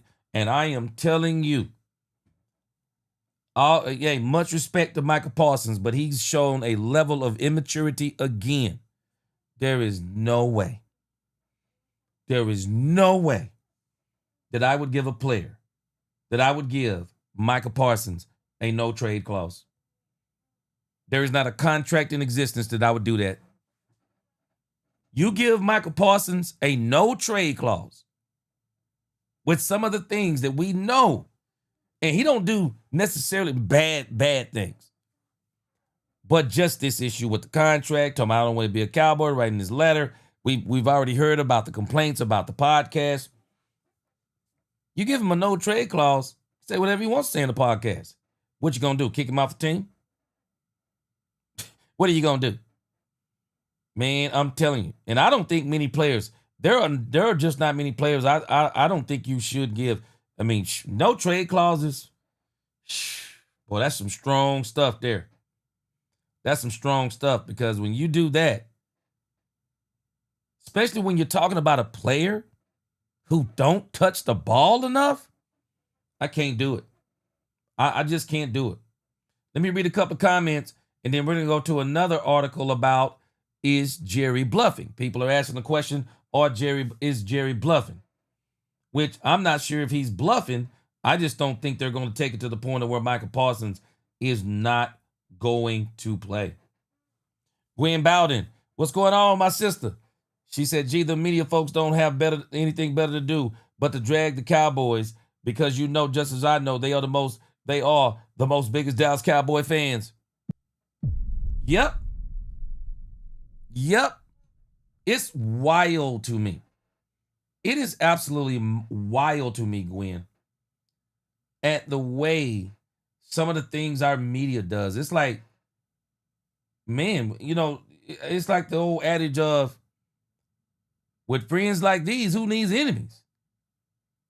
I'm not saying that you have to talk about every day that the team is going to the Super Bowl. But to just be a part of the bashing of a team and have no objectivity when it comes to a contract negotiation, to have no objectivity, that's wild to me. That is absolute wild to me. But again, my man Daniel Elb, he says nobody here. He said nobody here wants Wilkins on the Cowboys, knowing that our run defense is going to be soft this year. He said, gee, these guys think Wilkins is a bad player. Wilkins is not a bad player. Yeah, Wilkins is not a bad player. He may be doing some things that's bad, but he's not a bad player. He got some locker room issues going on. Yeah, I knew. New house to regulator. Come on, man. Let's say this a little. Let's say it a little bit different. New house to regulator said, wasn't Wilkins caught with? He wasn't caught kissing another man per se, but he tried to kiss another man on the forehead. He tried to kiss another man on the forehead, and so you know, whether it was joking or not, it definitely needs some. It definitely got some issues. Alabama, he said people look at Jerry as some regular job situation. Michael ain't asking for a $2. I said the same thing. He said Michael ain't asking no $2 raise. He's asking for $200 million. That's not regular. Alabama, I'm not trying to be funny. We got folk who won't make what this man make in his 5th year option, $21.4 million.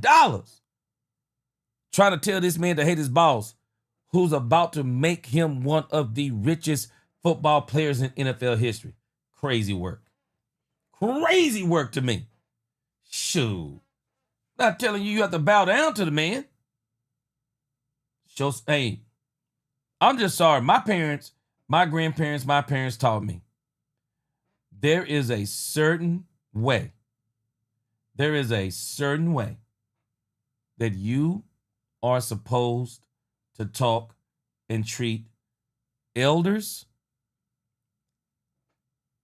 grown-ups, men, women, people in authority. There's a way you're supposed to be treating them. Straight up. H.L. Cooper, you're late to the party.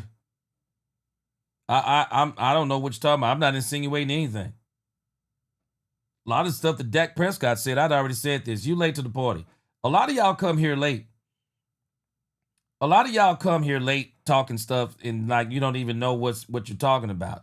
No, H.L. Cooper. Now, see, again, you talking like somebody who will never make $21 million. No, the letter ain't what it is. Deal with it or not. Because you mess around and say the wrong thing to people when you're talking about $200 million, you talk yourself out of $200 million. What dum-dum does that? What dummy does that? No, Dak Prescott is saying it right. No, man, this is business. This ain't personal. This is business. Straight up business. It is what it is. It's business. That's what it is. Skeptical fan said, Jerry and Michael need to stop playing games. We have a hard enough schedule. We don't need to make it any more difficult. Skeptical fan, I agree with you on that point. I agree with you on that point.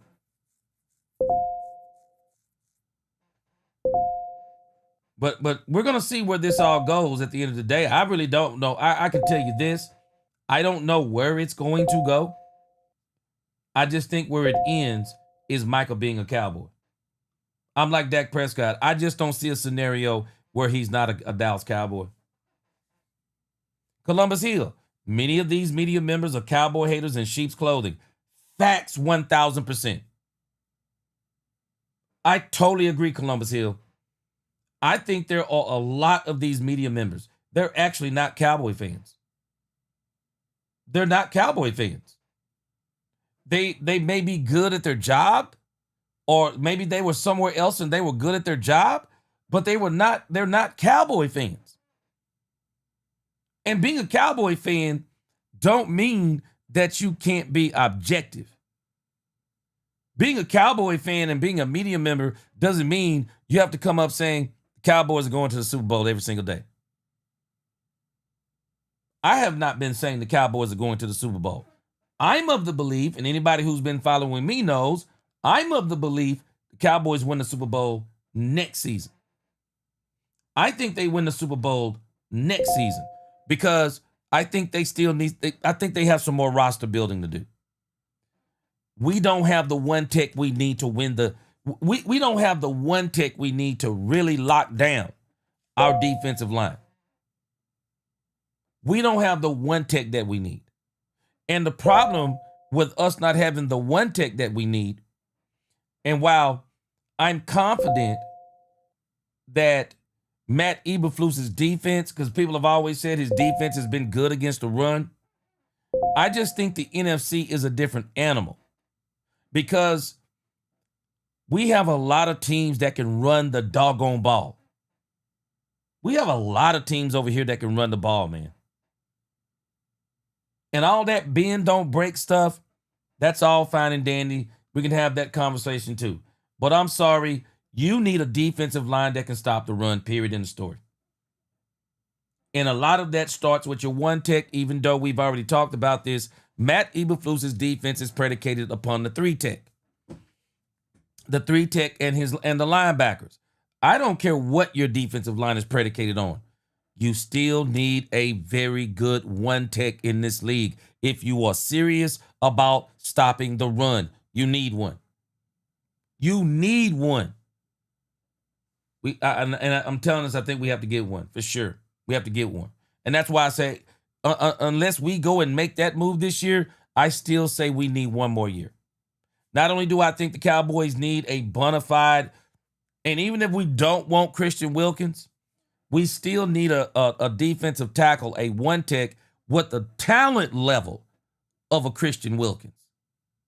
The talent level of what he showed, before he got that big contract. We need a serious one tech. Don't get me wrong, Perion Winfrey gonna do his thing. Perion Winfrey is gonna do his thing, but I still think we need a bona fide one tech. Mike McCain said people miss a key thing on with Jerry Jones. Wait till the last minute to sign all his players to extensions. He wants to make sure before rewarding them that they pay out their current contract they signed. Great point. Great point. All right, let's go to this thing over here on 105.3 The Fan. My man, Jigga Man. My man, Jigga Man, what's going on? Newhouse, boy, you are not lying. I was thinking that earlier. Boy, that man Stephen Jones is always smiling. I guess I would too if I had that kind of money. I guess I would. I mean, what can you be mad about?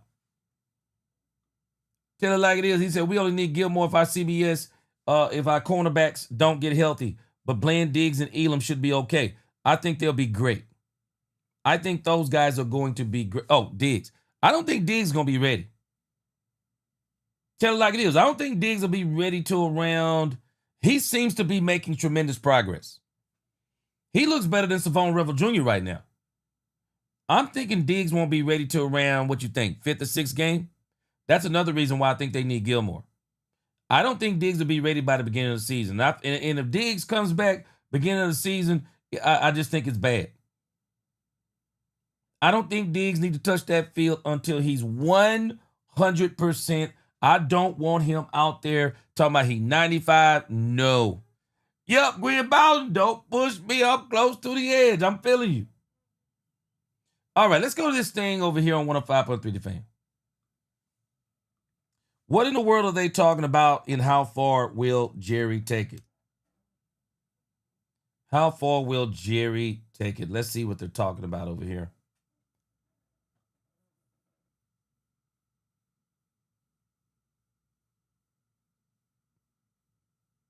Oh gosh. Okay, guys, y'all brace yourselves. I didn't realize Mike Florio is the one that's talking about this. Okay, Mike Florio. I did not realize this was Mike Florio. Oh man. Okay.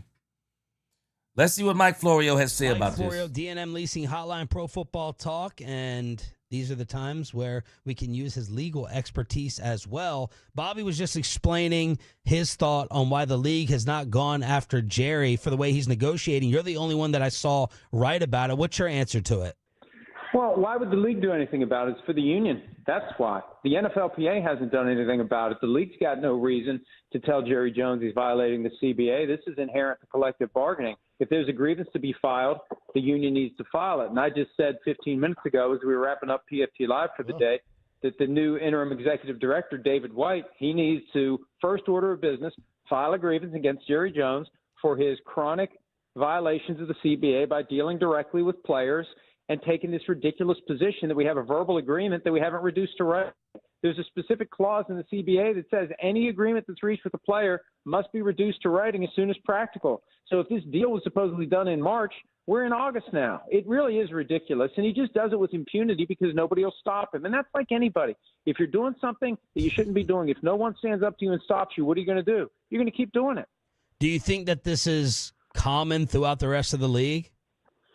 Not common like it is, not as brazen like it is with the Cowboys. And I've heard different things along the lines of, you know, they talk about deals that will get done unrelated to football, maybe after the playing career ends, little ways to maybe circumvent the salary cap. And I don't know whether that's true or not, but I know that there are people who wonder, why does he do it? Are they talking about handshake deals only for football, or are they talking about handshake deals for things that'll happen after football? Yeah. And I know they've used in the past with guys like Ezekiel Elliott and Dak Prescott the idea you should take less because playing for the Cowboys has inherent value from a marketing standpoint and a broadcasting standpoint and all the different money you can make by being a career Cowboy. But to their credit, Zeke and Dak, they never blinked. And that's their side of it too. You know, to the extent that Jerry is negotiating directly with these guys, it's not like he's doing good deals. Yeah. So maybe the union hasn't challenged it because at the end of the day, they end up paying more than they should when they finally get the deals done. Give us your overall thoughts on just this entire saga. Well, look, I remember what you said last year about the Cowboys possibly having their patience wear thin with Micah after 3 seasons in the NFL. And my first reaction to that was, fine, if you got that issue, then just trade him. What are you doing? And I feel like they're kind of in that same posture. If they've got misgivings about Micah Parsons, trade him. If they don't, then pay him. And I think what's currently going on, to the extent that they're taking this position, he agreed to a handshake deal in March, they want him to take that deal, not whatever deal he may want now. And if he doesn't want to take the deal that they think he agreed to in March, then they want him to play for $24 million this year. I think they'd love to kick the can at $24 million into next year, like they did with Dak, like they would have done with CeeDee Lamb if he hadn't held out. Micah Parsons should have held out, and they are basically daring him at this point now to say my tight back won't let me play week 1. They're gonna call his bluff because they. Now, I'm going to prove to you in just a moment why everything Mike Florio says you have to take with a grain of salt. While Mike Florio is a lawyer or has a lawyer background, I don't have a lawyer background. But there's this thing called the internet. That's what I call it. There's a thing called the internet that when you want information, you can simply go and get that information and understand the answers to questions, because Mike Florio, at least the way I'm understanding this, I always reserve the right to go back and change my answer because I never dig in so hard because I actually want to be right in what I'm saying. Mike Florio this dude is doing exactly what some of these media members do towards Jerry Jones, and why David Mulugeta encouraged, and I don't even know if he did, but whatever the case may be, Michael Parsons wrote a letter to get the support of the court of public opinion, social media, to try to pressure Jerry into go ahead and starting negotiating. Even though they are negotiating, silence is negotiating too. People may not like that part of negotiating, but anybody who's ever been married and anybody who's married, whenever there's a disagreement in a marriage, silence is a part of the negotiation too. All my married folk, tell me I'm lying. All my married folk, tell me I'm lying. Silence is a part of the negotiation too when you're married. It's a part of the negotiation. You may go a day and not talk. Sometimes you got that willpower. You might even try to take it 2 or 3 days. But eventually, somebody gives in. And whoever gives in, guess what happens? I'm not going to say they lose leverage because it's a marriage. But whoever gives in, they typically going to say they're sorry first. They're going to say they're sorry first. Or okay, let's compromise. Let's compromise on this. The silence is deafening. It's too much. Okay, what do we need to do? It's a part of the negotiation too. That silent period is a part of the negotiation too. These guys was killing me about a lot of these people. It's crazy to me that they don't understand this stuff. But I asked this question the other day about agents. Why does it seem that media members always side with agents? Do you ever notice that they're always trying to make it about just the player and the owner or the player and the GM, but they're not talking as much about the agent of the player who actually may be the holdup and not the player? And people have been saying this about this Michael Parsons saga for how long now, that a lot of people believe it's the agent. And it does seem to be the agent because Jerry don't want to deal with it. But I'm going to show you though. Florio is saying some crazy, wicked stuff right now. The NFL should file a grievance, or the NFL Players Association should file a grievance against Jerry Jones. I'm going to show you why, according to the contract or the CBA, I'm going to show you why, the real reason why they haven't done it. He's just saying because Jerry is so big and bad. That's why they're not doing it. And no, bro, you're wrong, Florio. You're wrong. And 105.3, hey, you do what you want to do. You should do your own research too. Florio is wrong on this. Now, I did say before that if Michael planned on holding out, he shouldn't have signed the 5th-year option. If you plan on holding out. But I'm not sure that Michael plans on holding out. Now he's signed the 5th-year option. He can't hold out because that's going to be mad money he's going to be losing. But I guess at the end of the day, he feels like that if he's going to sign $140 million, $150 million guaranteed, well, maybe he's willing to waive that $21.4 million and hold out. But the Cowboys, man, he has no leverage. Point blank range. And while he's talking crazy, the CBA negotiated this. I think at the end of the day, he's going to want to play football. And it's a microcosm of the bigger issue between the league and the players. Whenever there's a question of a work stoppage, whether it's a lockout or a strike, the owners bank on the fact that the players will not want to miss playing football. And I think Jerry Jones is going to dare Michael Parsons to not play football. Hold on, Florio. See, Do y'all notice how Florio is wording this? Yeah, the owners count on the players not wanting to not or them not of them not wanting to not play football. No. The owners understand there's a contract in place. And if you don't play, you don't get paid. That's what the owners are understanding. Bro, you hurting yourself. If you don't play, you don't get paid. Period in the story. You got players out there making, you get a player making $30 million in a season. Man, this dude ain't trying to miss no doggone. Hold on a second. Let's just say you're a player making $20 million. You get paid weekly, if I'm not mistaken, in the NFL.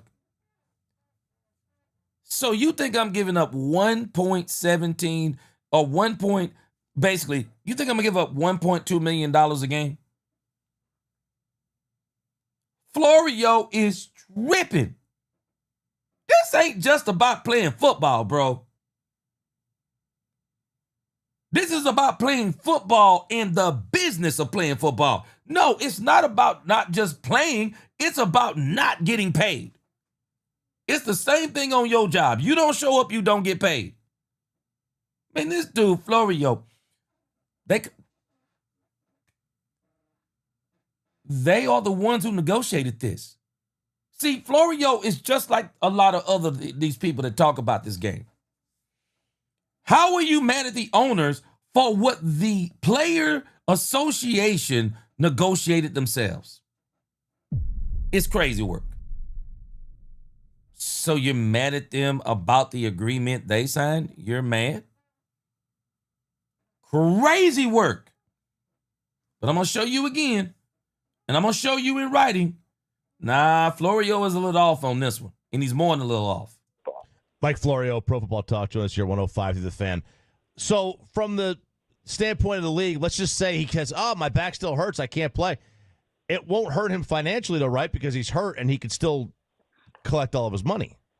He's getting his $24 million. He's not getting the bigger deal that he has earned and is entitled to. But yeah, he gets his game checks, $24 million divided by 18, and I think that's, and you've heard and seen Jerry Jones say things that I think tiptoe around that, and that's why he says he's not sure he's going to play Week 1. I think they don't get a deal done. They kick the can to next year, and they dare him to not play in 2025. I think Florio is going to the extreme. Y'all tell me what you think. I'm going to come to the chat in a moment. I think Florio is going extreme. I don't think it's going to get to that point. I think he's going to get signed. I do. I think he's going to get signed. I just don't believe that the Cowboys are not going to sign. I won't believe it until I see it on this one.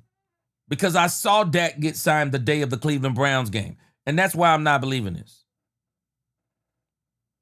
I'm just not believing it. Because Florio is wrong again.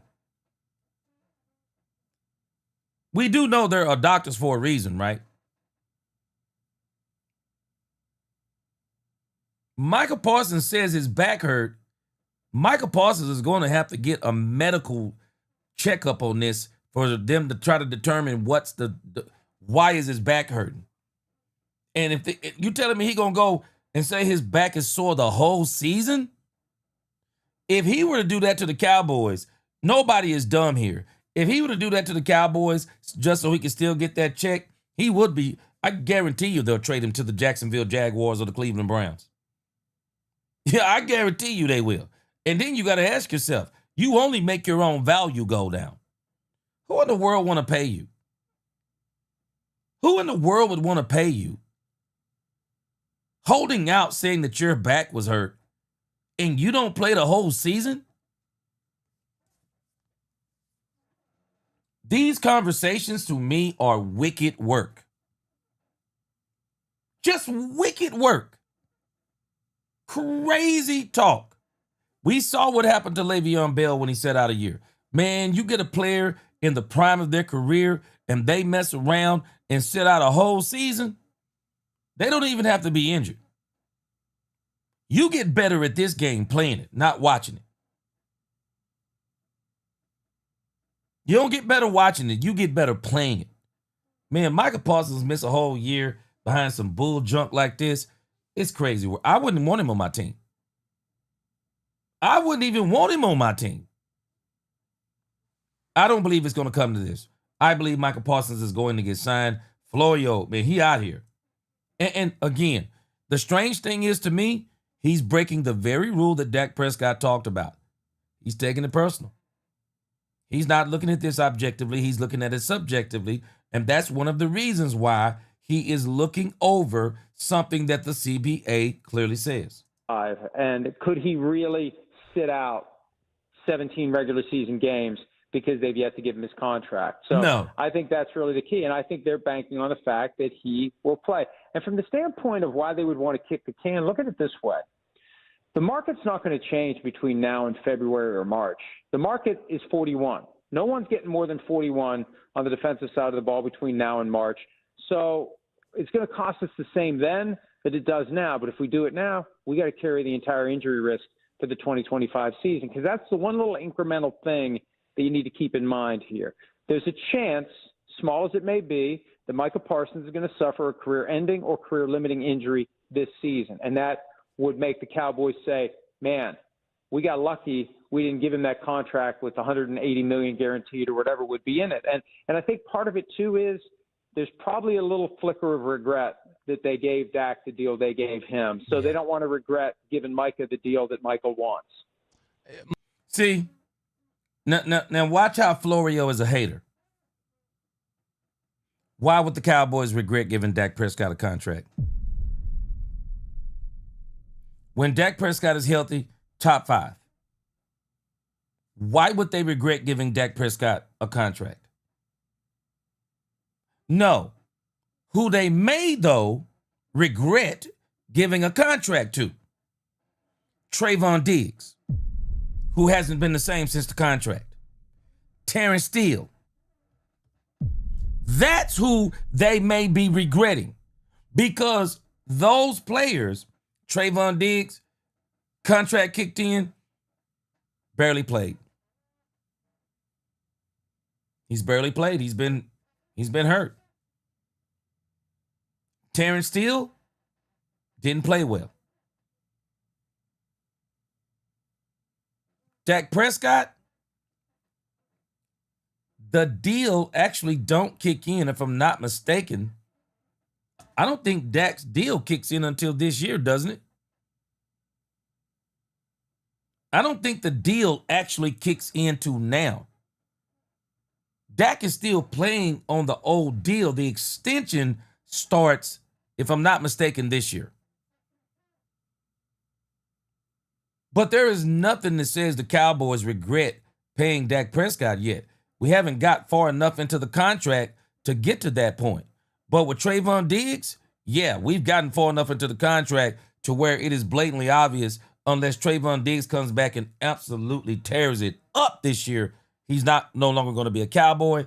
There are no more guaranteed years left on his deal. They saved $13 million, either trading him or cutting him. But with Dak Prescott, we haven't even got to that point yet. I'm telling you, Florio is a hater. Mike, when you look at, you mentioned they can play out this year, they can then just tag him and see, all right, stand off, let's see if you play. Do you think they would do the non-exclusive tag at that point and just say, all right, let's see what deal somebody else signs him to, and then we can evaluate it? I think a lot of it depends on how many games he plays this year. And if he would somehow not play at all this year, I think they'd be more inclined to do the non-exclusive tag. And let's go back to the NFLPA and the stuff with the collusion grievance, that the ruling was, even though favorable in the end to the NFL, they found that there was an attempt by the league to get these teams to collude. I just wonder whether or not, if the Cowboys would apply the non-exclusive tag, other teams would back off, given everything that's gone on and how ugly it will have gotten if he doesn't play at all this year. I think there's always a danger in pushing back too hard against the Shield. And if you push back too hard against one team, I think the other teams have now figured out a way to collectively and collusively make you pay for it without leaving the fingerprints that could get them in trouble. So I think if he doesn't play at all this year or doesn't play much, I think other teams would be more inclined to just not pursue him if they use the non-exclusive tag. See, that's what I was saying. I wouldn't want you on my team if I know you're purposely not playing. Why would I want you on my team? I'm already struggling right now with the fact that he said he doesn't want to play for the Cowboys no more. I'm struggling with that. It's not about just collusion, even though that goes on everywhere to some degree. It's not just collusion. It is revealing of the character. And I just think the Cowboys at that point, because all I can do is speculate, I think the Cowboys would probably try to trade him before they let him sit out the whole season. I think the Cowboys would trade him. If they saw this is what he was going to do, I think the Cowboys would try to trade him. Why let his value go down? I'm not putting no doggone non-exclusive tag on Micah Parsons. What am I getting in return? Why not trade him? Why not trade him flat out if you're going to try to let it get to that point? Because you can at least get players. But if you start going too far down the road on this, you're not going to get anything out of it. Because at the end of the day, the Cowboys, they want to get something out of it, even if they were not going to have Micah Parsons. They want another player. They want another player and draft picks. So this is kind of like this is pure speculation. I don't think it's going to get to this, but y'all tell me what you think. I'm going to come to you in the comments. I want to see what y'all say about all this. They use the exclusive tag. It gets more expensive. It's driven by the cap numbers, the highest paid players at his position for next year. But if they do the non-exclusive, yeah, it's cheaper, but there's a chance that other teams will just not pursue Micah Parsons. But I don't know that yet. I really don't, because exactly, he's Micah Parsons, and efforts to lock arms and play Red Rover against the players collectively may go out the window if you have a chance to get Micah Parsons. Mike, would it be any different? We're talking with Mike Florio here on 105 through the Fan. Mike, would it be any different when you talk about teams maybe a little leery of that? Why would it maybe be different than the situation the Jets ran into when they went after Le'Veon Bell after he had just sat out an entire year? And obviously Pittsburgh didn't end up franchise tagging him, but why wouldn't teams be similarly, willing to play that like the Jets did? Well, the Jets were stupid. And the Jets, and look, here's what happened with the Jets. The Jets got lied to by Le'Veon Bell's agents about the Ravens being in it for an amount that was close to what the Jets ultimately paid. The Jets overpaid. The Jets made the mistake of trying to build their team from the outside in instead of the inside out.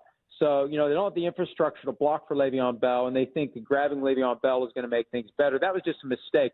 At the time that happened, there were teams that were planning to pursue Le'Veon Bell for a fraction of what the Jets paid, because teams knew that this idea the Ravens were out there was just BS. Ooh, almost said the word that would have gotten us all in trouble. But so don't compare a dysfunctional team doing a dysfunctional thing to this situation. Mike Florio, Football Night in America here on Sean and RJ 105 through the Fan. Have you heard what the Micah holdup is, and have you heard if any teams have called?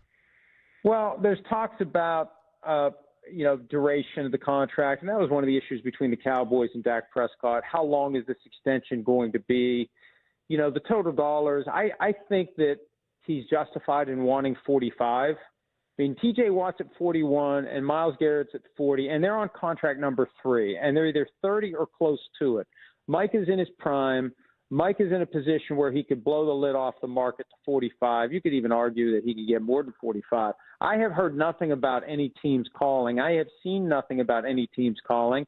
Now, maybe the Cowboys are just keeping it quiet. Maybe they're hanging up the phone. I don't know. But if you want Micah Parsons, you're going to have to give him what he wants financially, and you're going to have to give the Cowboys what they want. Is it a Khalil Mack package? Is it more than that? I don't know. But you're talking about a big commitment to make, at a fairly late stage of the year where your money's spent, your roster's set, I still think teams should be willing to give it a try. I mean, if the Bills and Ravens want to get past the Chiefs, this would be a pretty effective way to do it. And trading him out of the conference, if the Cowboys are going to trade him at all, you probably would like to not have to deal with him on a regular basis if he was in your conference or worse than that in the division. And I saw the odds, like next team odds, like the Eagles were the second team after the Cowboys. Does anybody really think that the Cowboys would trade Micah Parsons to the Philadelphia Eagles? No. Or to Dan Quinn. Yeah, right. or the Commanders, Yeah. right. Of course not. I think they would not want to trade him to any team in the conference, like the Rams. There's been some talk about that. I don't think you'd want to keep him in the conference. If you're going to move him, you're going to move him out of the conference altogether. Yeah. Mike, I wanted to get your take on the NFL ESPN, I guess merger, if you want to call it that. Like I've never heard of a league buying up 10% of a media organization. Just sounds dirty to me. Am I off base here, or is this a complete conflict of interest?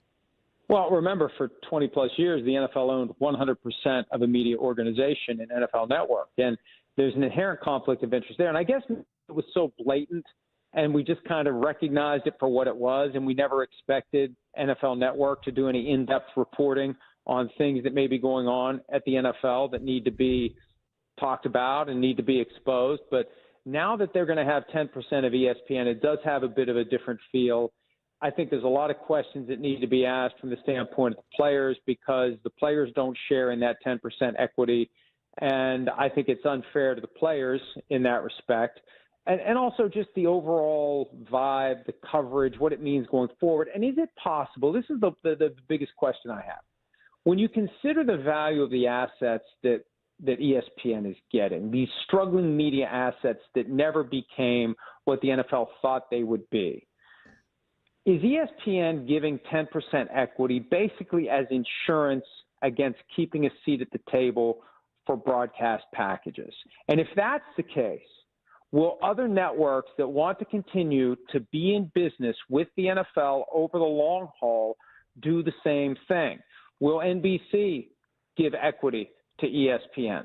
Will CBS, and CBS kind of already has, because the NFL owns a piece of Skydance, and now Skydance owns CBS, so in a roundabout way, the NFL owns a piece of CBS, as it is. Will Fox find a way to give equity? Will the other companies? And it's funny because the way that the NFL used to do it, they would like to keep one or two companies around more than they had packages for, because the presence of those other companies wanting to get in business with the NFL would keep the prices high.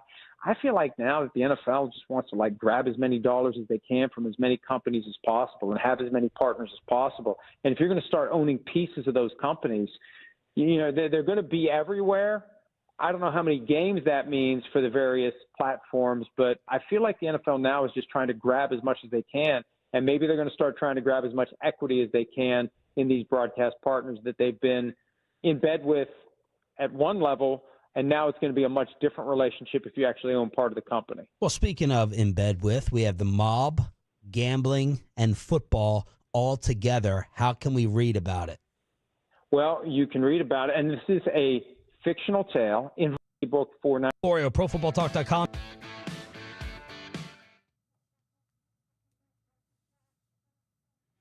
All right.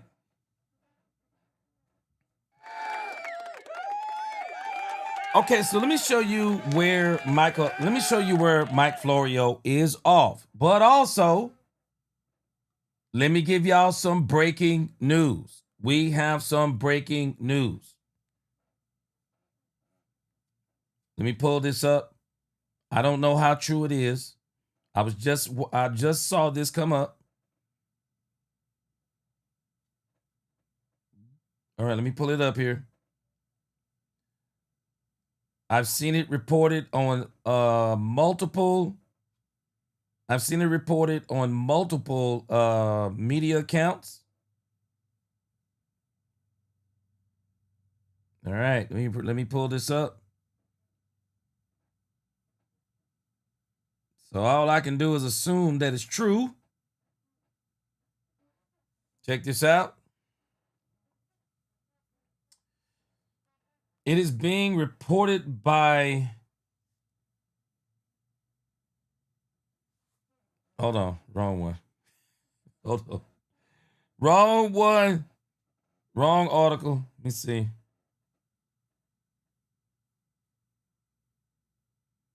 Yeah, here it is right here. All right. It is being reported by Sean Sharif.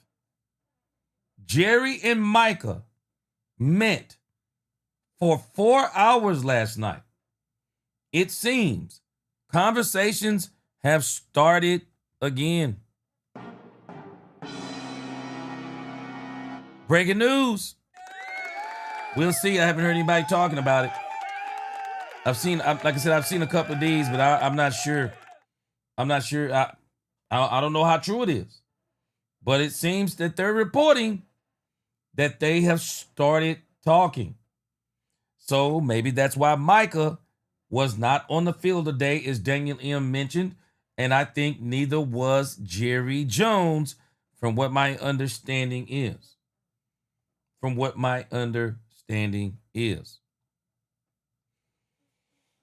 But again, Mike Florio talking about this thing. I guess they're asking kind of like, is Jerry, bluffing as it applies to this thing with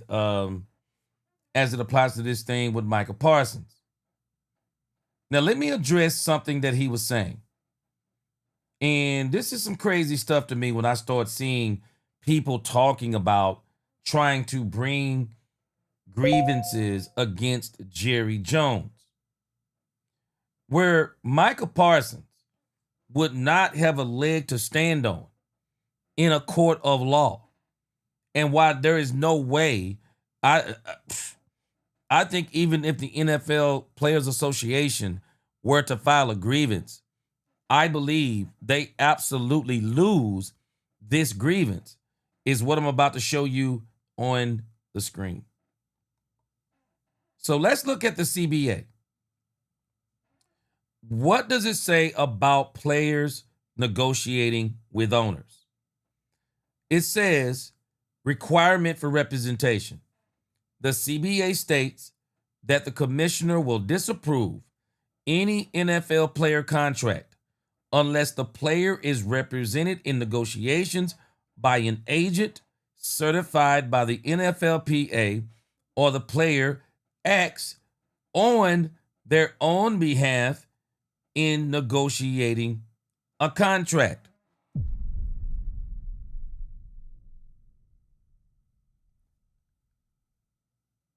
It doesn't say that the player can't talk to the owner.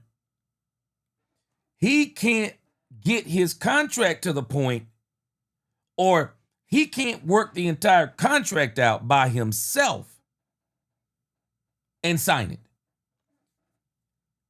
Has to have an agent. Will disapprove any NFL player contract unless the player is represented in negotiations by an agent certified by the NFLPA, or the player acts on their own behalf in negotiating contract. So they want an agent to be involved. It says prohibition of negotiating with uncertified agents. And this language is not for players not negotiating their own contracts as much as it is for them maybe getting their homeboy to negotiate a contract. It says the NFL has issued memos reminding teams that offer sheets may only be negotiated with the player, watch this, if they are acting on their own behalf.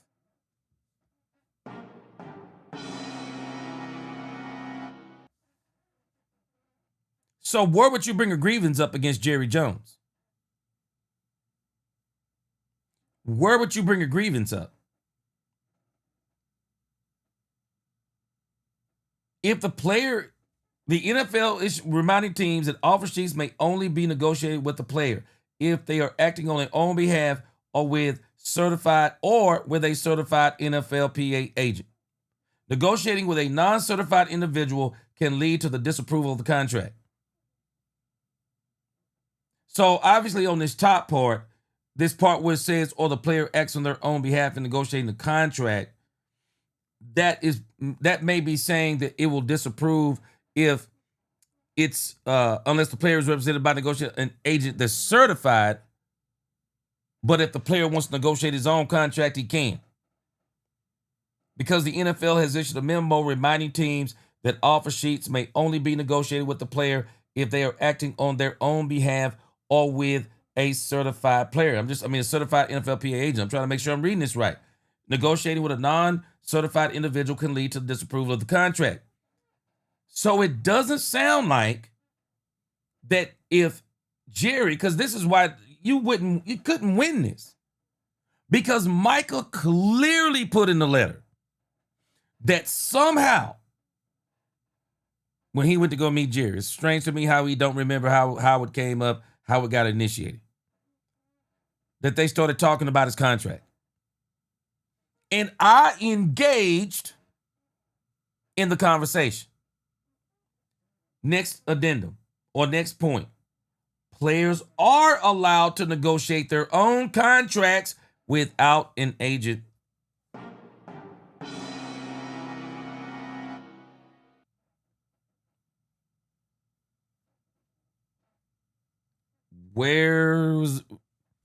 What could you get Jerry on this? I already knew, without even reading this, I already kind of understood this part. You can negotiate your own contract. I wouldn't do it, but you can negotiate your own contract. It says Lamar Jackson famously negotiated his own contract extension with the Baltimore Ravens.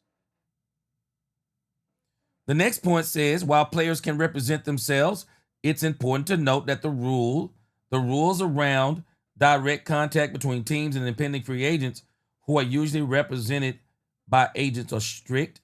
Historically, teams could only negotiate with agents during the pre-free agency legal tampering period. However, this changed in 2025 with a rule allowing for limited direct communication between teams and impending free agents during this window.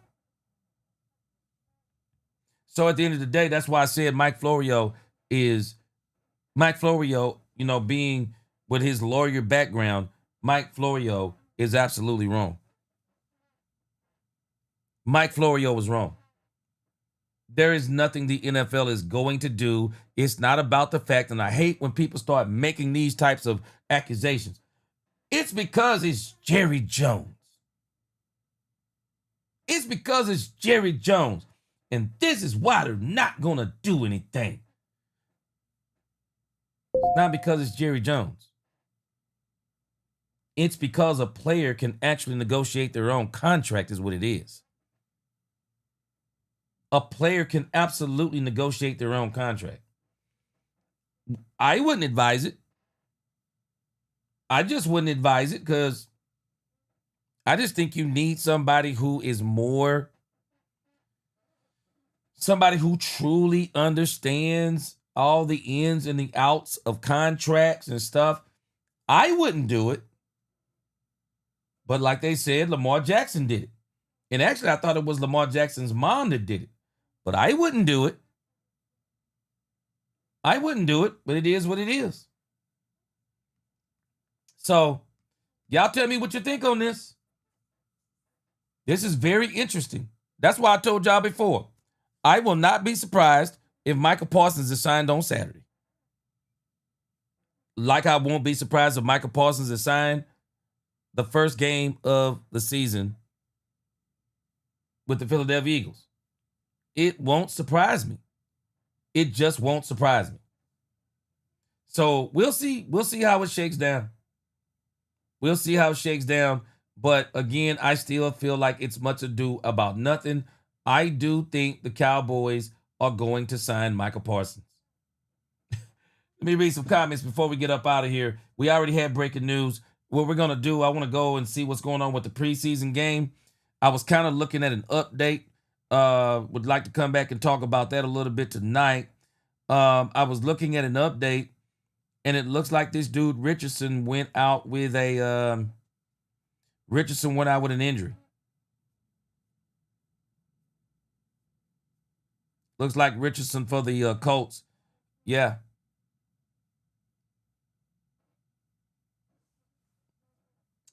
Looks like it's been. I'm telling y'all, the day is going to come in the preseason where they're going to tell them not to hit quarterbacks.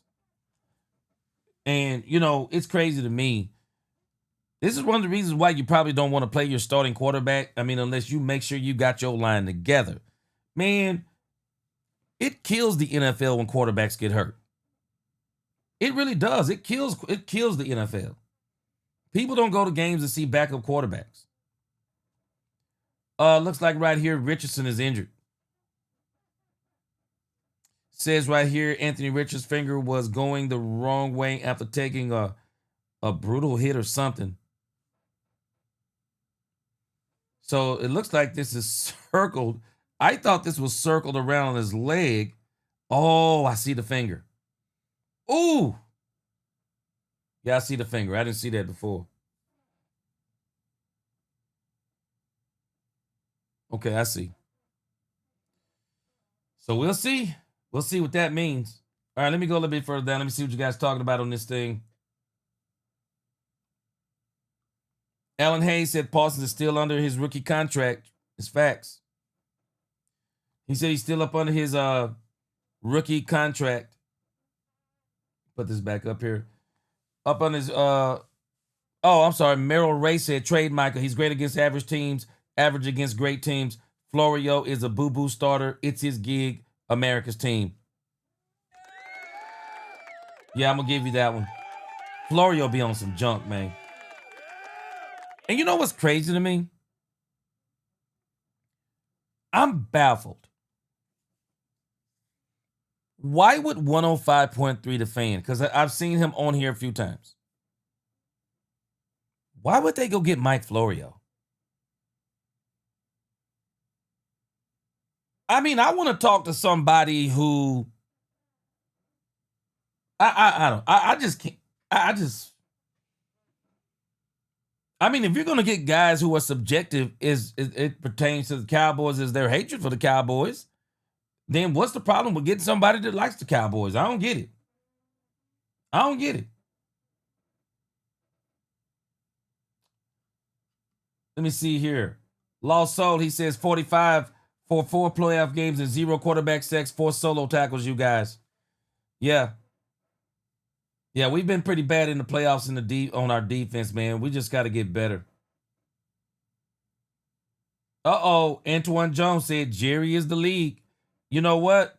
I think Jerry does have some cachet, but actually Mike Florio is wrong on that. And what Mike Florio, and for him to be a lawyer, you would think that Florio would just go do simply what I did and just pull up a piece of the CBA and understand that a player can absolutely negotiate their contract. And if Micah Parsons did I not tell y'all, y'all gonna start listening to what I'm telling you very closely. Did I not tell you that if I had that letter in a court of law, I would destroy Micah Parsons and his representation? That letter in itself would kill any case you would have in a court of law. It would kill it dead. The operative word, somehow, we got on my contract. Can you tell us how? What does somehow mean? Who said the first thing? And then you said I engaged. There's nothing in the CBA that once you do that, there's nothing in the CBA that would get Jerry in trouble. The Big Rumbowski. Florio hates the whole world because all he ever made in sports was his high school JV golf team. I'm telling you. I mean, Florio this dude was talking pure subjective and not objectively.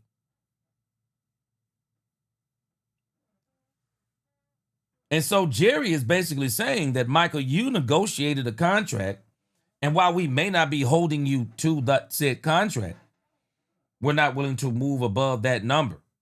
So Katharina Kiss says, sound like Parsons might have fired his agent. If it's even true, G, that's a great point, Katharina Kiss. Because they're saying that Jerry and Michael met. Well, isn't this what got him in trouble the first time? Unless now we're taking this to the point of what Dak Prescott said, that there needs to be some conversations outside of the numbers. Ron Hanna said, gee, that's the half truths media love to do. They're counting on us not to do research to fact-base their takes. Exactly. And I'm actually surprised that they're even asking him, like, why is the league not doing nothing? About what? What the league gonna do? What is he doing that's illegal? It may not sound good, but what is he doing illegal?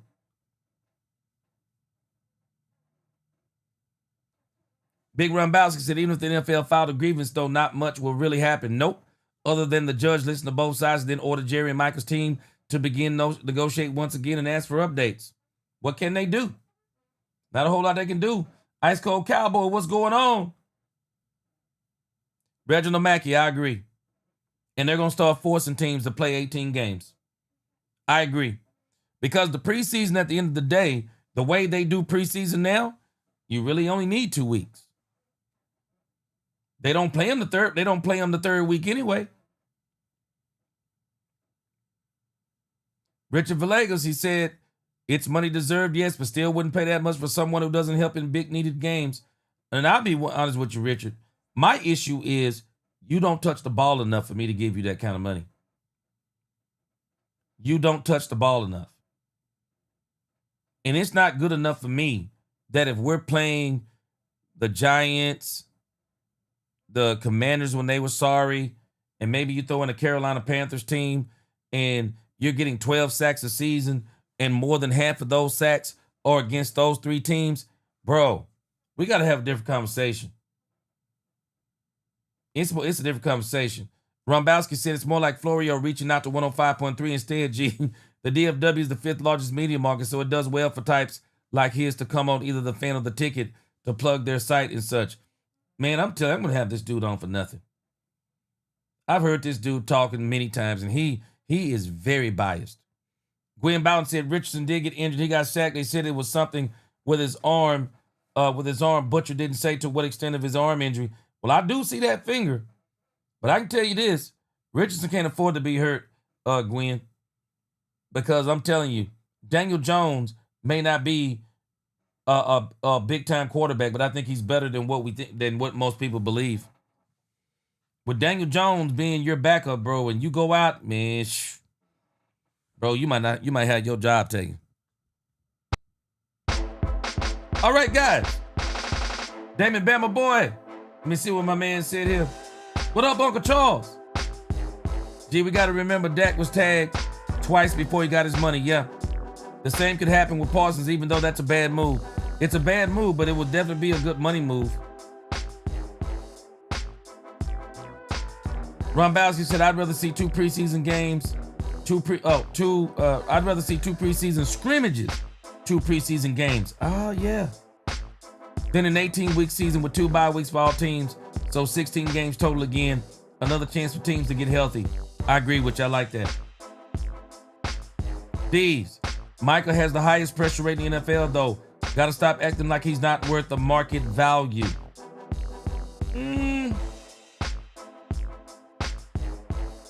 Well, the problem, you know what? I agree with you on that to a degree, D's. I think the problem is the market value. I don't know how to say it, but he's actually not going to get paid the market value. He's going to get paid above market value is the problem. But I get what you're saying. Calvin Rich, appreciate that super chat. He said if we got to 18 games, backups and starters with split time playing 50-50. Yeah, that's the only way to keep everybody healthy and fresh. Oh, yeah, your backups become important. Calvin Rich, you know what I think would happen too? I think there would be some teams. They probably wouldn't even play their quarterback in a couple of games. You just wouldn't. Booby D, you're right. He can't help who he play. I am not going to disagree with you there. I think with Michael, though, is that he's got to show up in big games. And that's just what we haven't seen. We haven't seen the big games. We haven't seen the signature plays. We haven't seen the playoff. We just haven't seen him in the playoffs take over a game on defense. I mean, man, you talking about paying a guy this type of money, man, you got to see it. We got to see it. Shh, that's crazy. We got to see it. We do. Brandon Cupp said Michael deserves big money. For real, but he got to consider other players because of the cap. That's why I think the cap and free agency is the problem. Yeah. All right, guys. I appreciate y'all rocking with me. I'm going to go and check out, see if any of this game is left. Y'all check it out. And it is Thursday night. We'll see how I'm feeling tonight. Might try to get in Cowboys After Dark. Again, I appreciate y'all rocking with me. Y'all the best chat on YouTube. Until the next time, let's talk Cowboys. We talk facts.